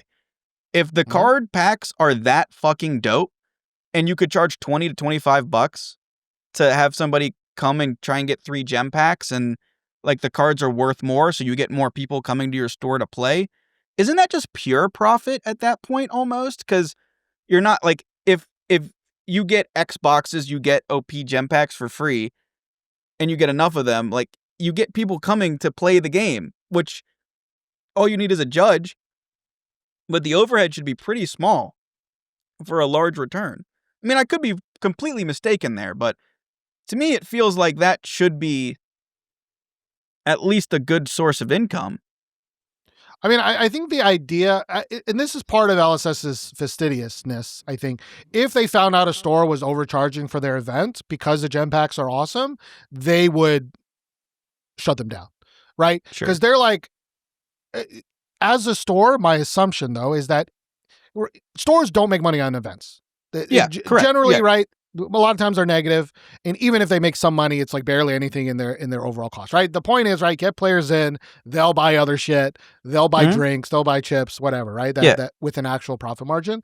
And by having a really good gem pack, that hopefully really, really helps, right? Get people back into the game. Now, even before that, when the monthly kits were kind of shit, like LSS went above and beyond. They had a new playmat every single month. Every single month, a new playmat you can win, to the point where you're literally tripping over playmats because you have 8 million of them, right? Like they have a new cool promo every month. I've said this since the very first weekly play pack. The weekly play packs suck. The art sucks. The foiling, I will say the surge foiling is better than what it was before, but I hate the foggy border of it. Like there's just a lot of things that they could do much better, right? And it took LSS years to learn that lesson. But as we said earlier, they have those years, right? I don't think I don't think FFG really learns lessons, right? Like they keep making these legendaries. They're still maybe this changed. Maybe this changed for next set. They still put rare bases in the rare slot. People have been complaining. Well, we about don't have this rare since bases day for one. this next set. Oh, so that's how they get out of it. Okay, I see it. Well, half the rare bases, I mean, not even half, most of the rare bases sucked anyways. They were bad anyway. That's a whole other conversation we could get into, but yeah, continue. Well, it's just like, I guess, is that them learning? I don't know. Well, but it's not even learning. It's like the best. So for my content, right? I have stolen some of the stuff. Like if you watch The Professor, if I do a product review on like a spotlight deck, I format it exactly like he does. I watch his video. Like I have a couple videos bookmarked that I try and mimic, get the similar style down. Why? Because the Professor has spent a decade and tons of money, tons of everything, making sure that that's one of the most efficient ways to do a product review for that type. Steal from your competitors, and ethically steal. Steal these gem packs. They sucked. Now they're better. You have a marketing team. You have an analytics team. I'm sure. Look at, well, this is why these sucked. This is why they're good now. Let's not learn the same lessons that other people are learning.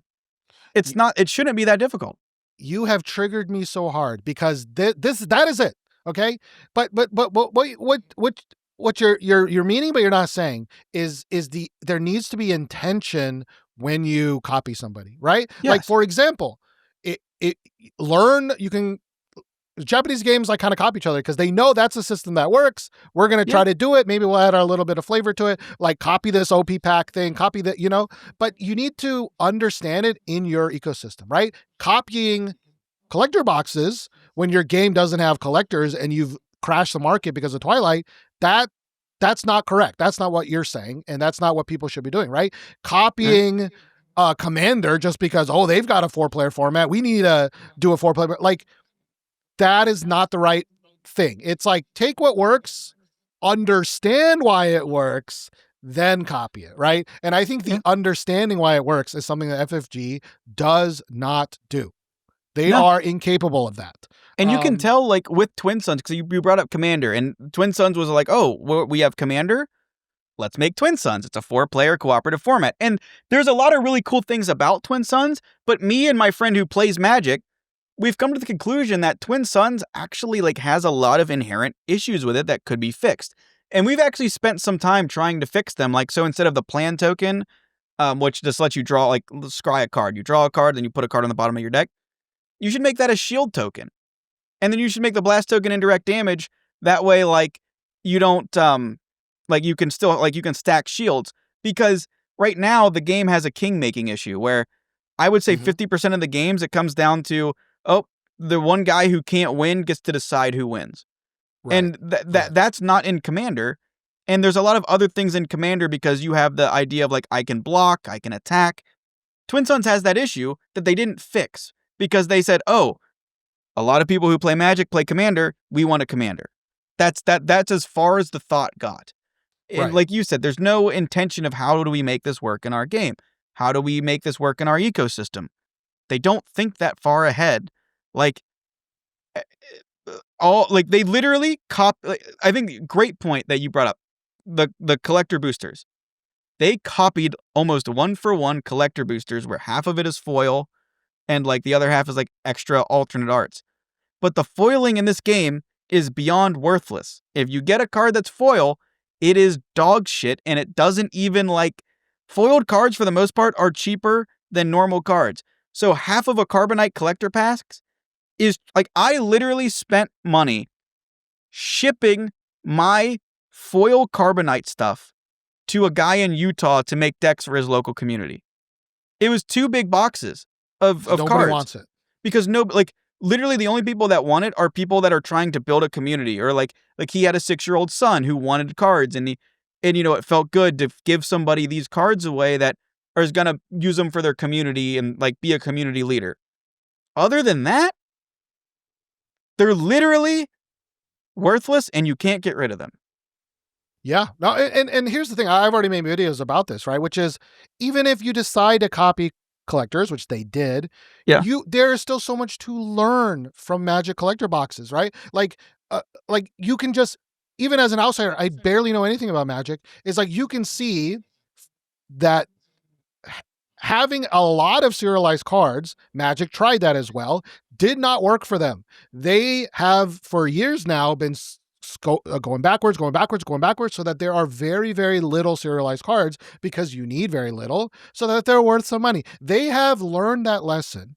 And the first thing that this game does is like, they don't learn that lesson, right? Something we didn't talk about, but we talked about in the pre-show when we were discussing before is the World Championships, right? Mm-hmm. Like streaming a card game event has literally been happening for 20, 30, 40 years now, right? Like having a decent overlay has been workshopped. It has been done. It is obvious. But guess what? FFG didn't learn that lesson and they had literally one of the worst overlays I've ever seen because it fundamentally misunderstands what a watcher of a TCG wants, which is to see the fucking table. Well, and what's crazy to me is, and I think the content, like the people who watch this, who watch competitive, like Star Wars Unlimited, is gonna know. I think it's Sea Raptor or Star. I think it's Sea Raptor. And like McClunky Gaming and Team Secret and Late Night Gaming, they all have streaming, they all have overlays, and they all are great. They have people that can talk about the game that are great. The overlays are awesome, and hell, even FFG's weekly live streams had better overlays than what we got at Galactics. Terrible. And I believe some of these content creators I'm talking about, McClunky Gaming, Sea Raptor, all these people, they were contracted or like paid or maybe just asked and they volunteered out of the kindness of their own hearts to do streaming for PQs. Like the only PQ streaming we get is because a team does it. I think Sectors last year was like Sea Raptor and McClunky Gaming in Denver. Like they set up with their own equipment to get it streamed. And then come Galactics, they said, no, we're going to do it ourselves.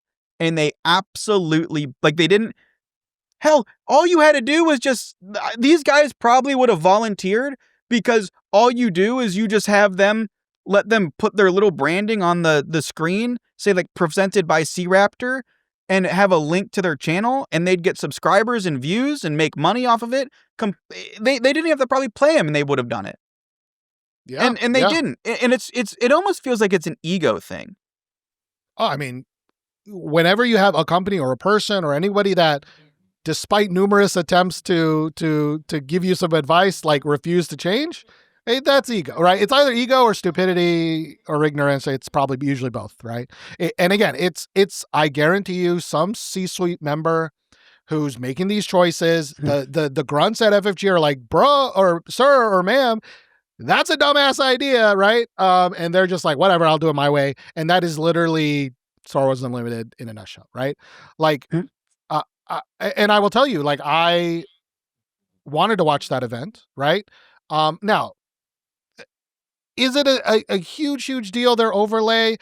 Personally, from a streaming perspective, from a watching perspective, it was a huge deal for me. It was a huge deal for a lot of people in the chat. But I will say most people were white knighting FFG quite hard during that time, and we're like, don't worry, they'll learn, they'll change it. And then after the first day, they were like, by the way, we can't change it. And they're like, oh, don't worry, for the next event they'll change. But like, there were other issues, right? There was, for the first day, now they did fix this. For the first day, the camera was too attached to the table that they were playing on. So every time anybody touched the table, the camera would shake. So like, even if it was a big screen, that's baby shit. Let me even say this. Like, this is the level of incompetence that we're dealing with. They had, for those who don't know, at Galactics, they had a chill out zone where they had that stream. Now, it was a game behind, which makes sense because, like, you don't want people giving live feedback, but they had the games up. For the top 8, they had couches, right? Like, this place had couches and sofas and big TVs and everything, right? Mm-hmm. When the top 8 started, they closed that side of the arena and forced everybody to move to the tables and watch, like, on the screens way far out. So the zone they had set up to watch the competitive games closed by top 8. What? Why? Why? Like, well, because the arena, like the convention center closed that half, but we still had the other half. But like, plan for that? So everybody who was sitting there, looking at them like, you're joking. We're not, you're making us get up for top 8's about to start. And this is where, and then the other thing about top 8, they had 2 areas where they could stream games. Mm-hmm. They only streamed one of them and they had 2 TVs. Wow.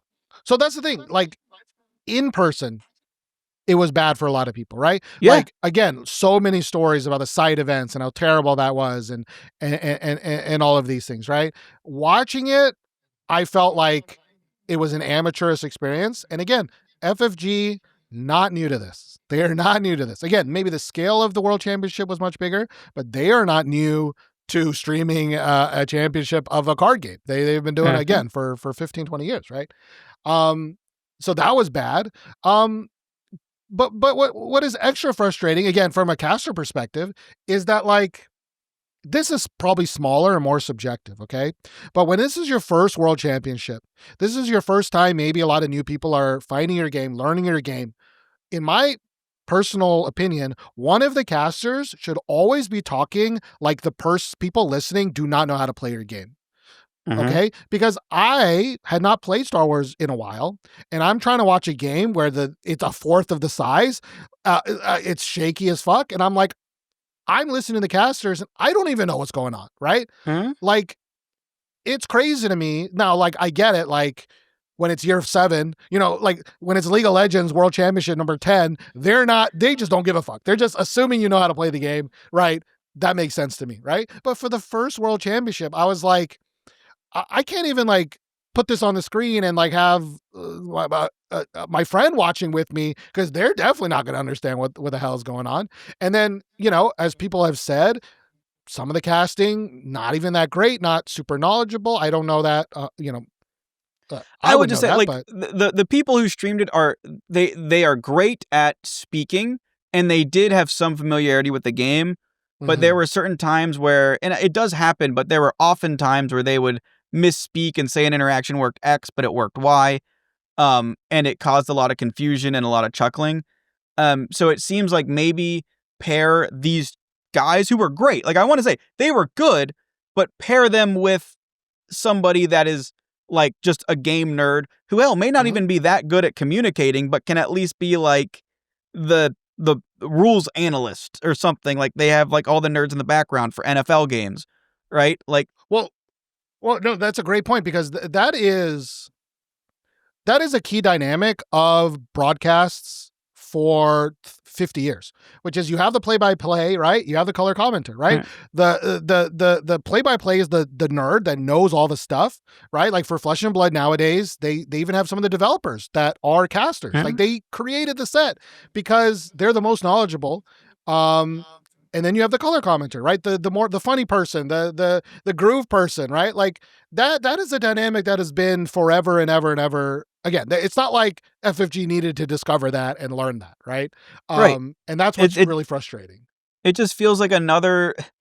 And I'm attributing malice and maybe things that weren't there, but it just honestly feels like they went in with the expectation that we don't need to look at what others have done because we know what we're doing and we can do it better.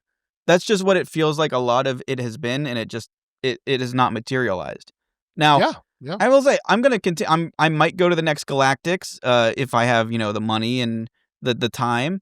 I'm still playing the game. I'm still gonna make videos about the game. I'm still gonna be positive about the game. I think all my videos going forward, like I think it's good to do these and then follow them up with some positive videos because I think the bad thing about games is that everybody starts negative and then you get that cycle. I'm gonna be positive. I'm still buying Carbonite boxes. Because I'm opening them on stream. I think you should buy singles. And I'm going to be positive about the game.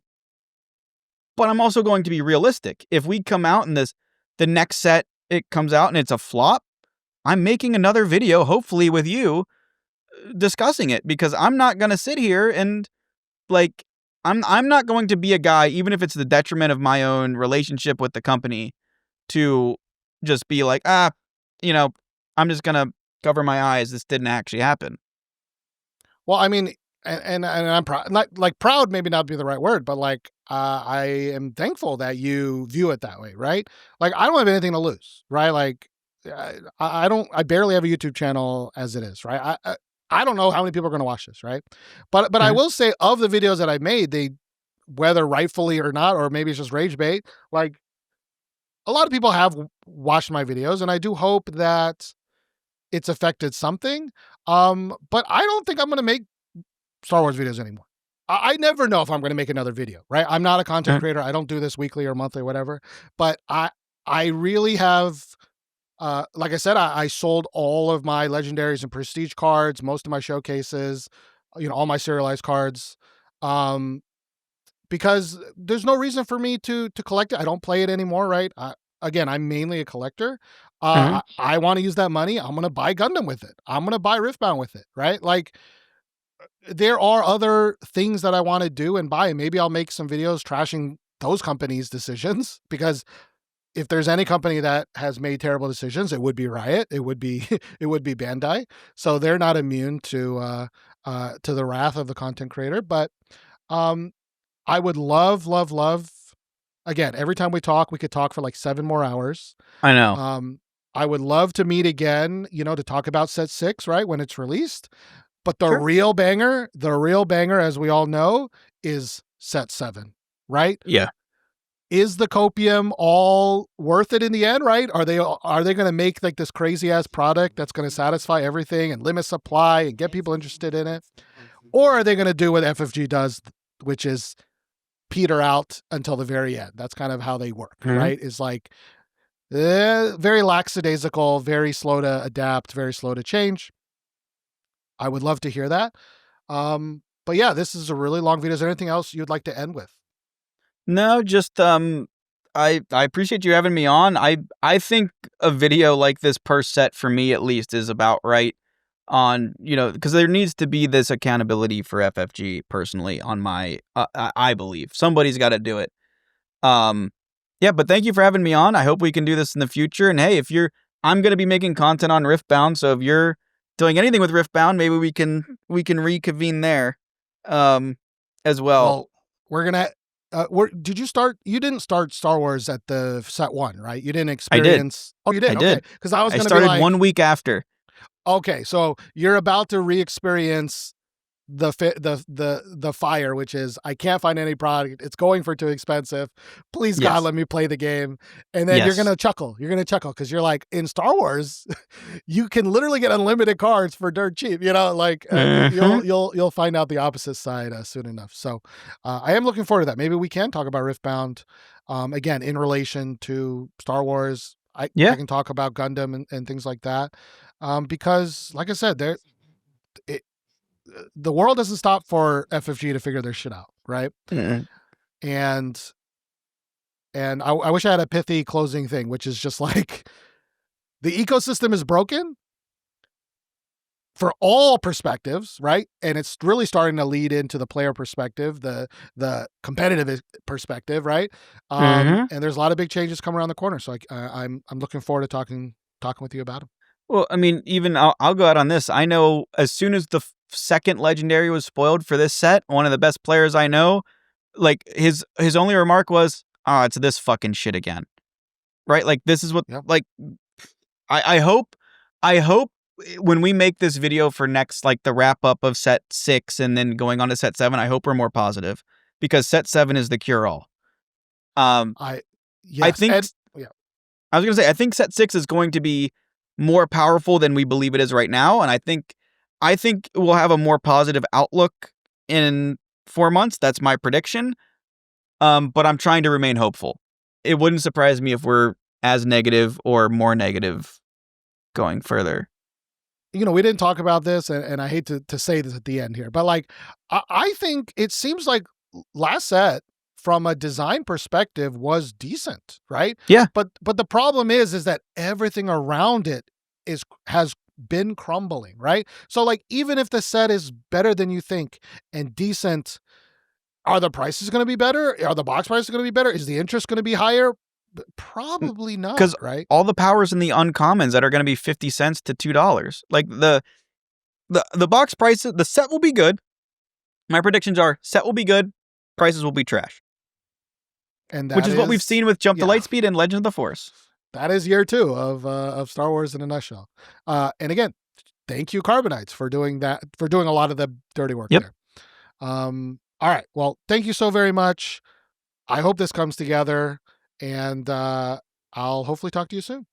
Yeah, I'll message you. Thank you for having me on. I really appreciate it. Yes, and please check if you've never heard of Mo. Links will be somewhere. He's amazing. Way better than me. Check him out.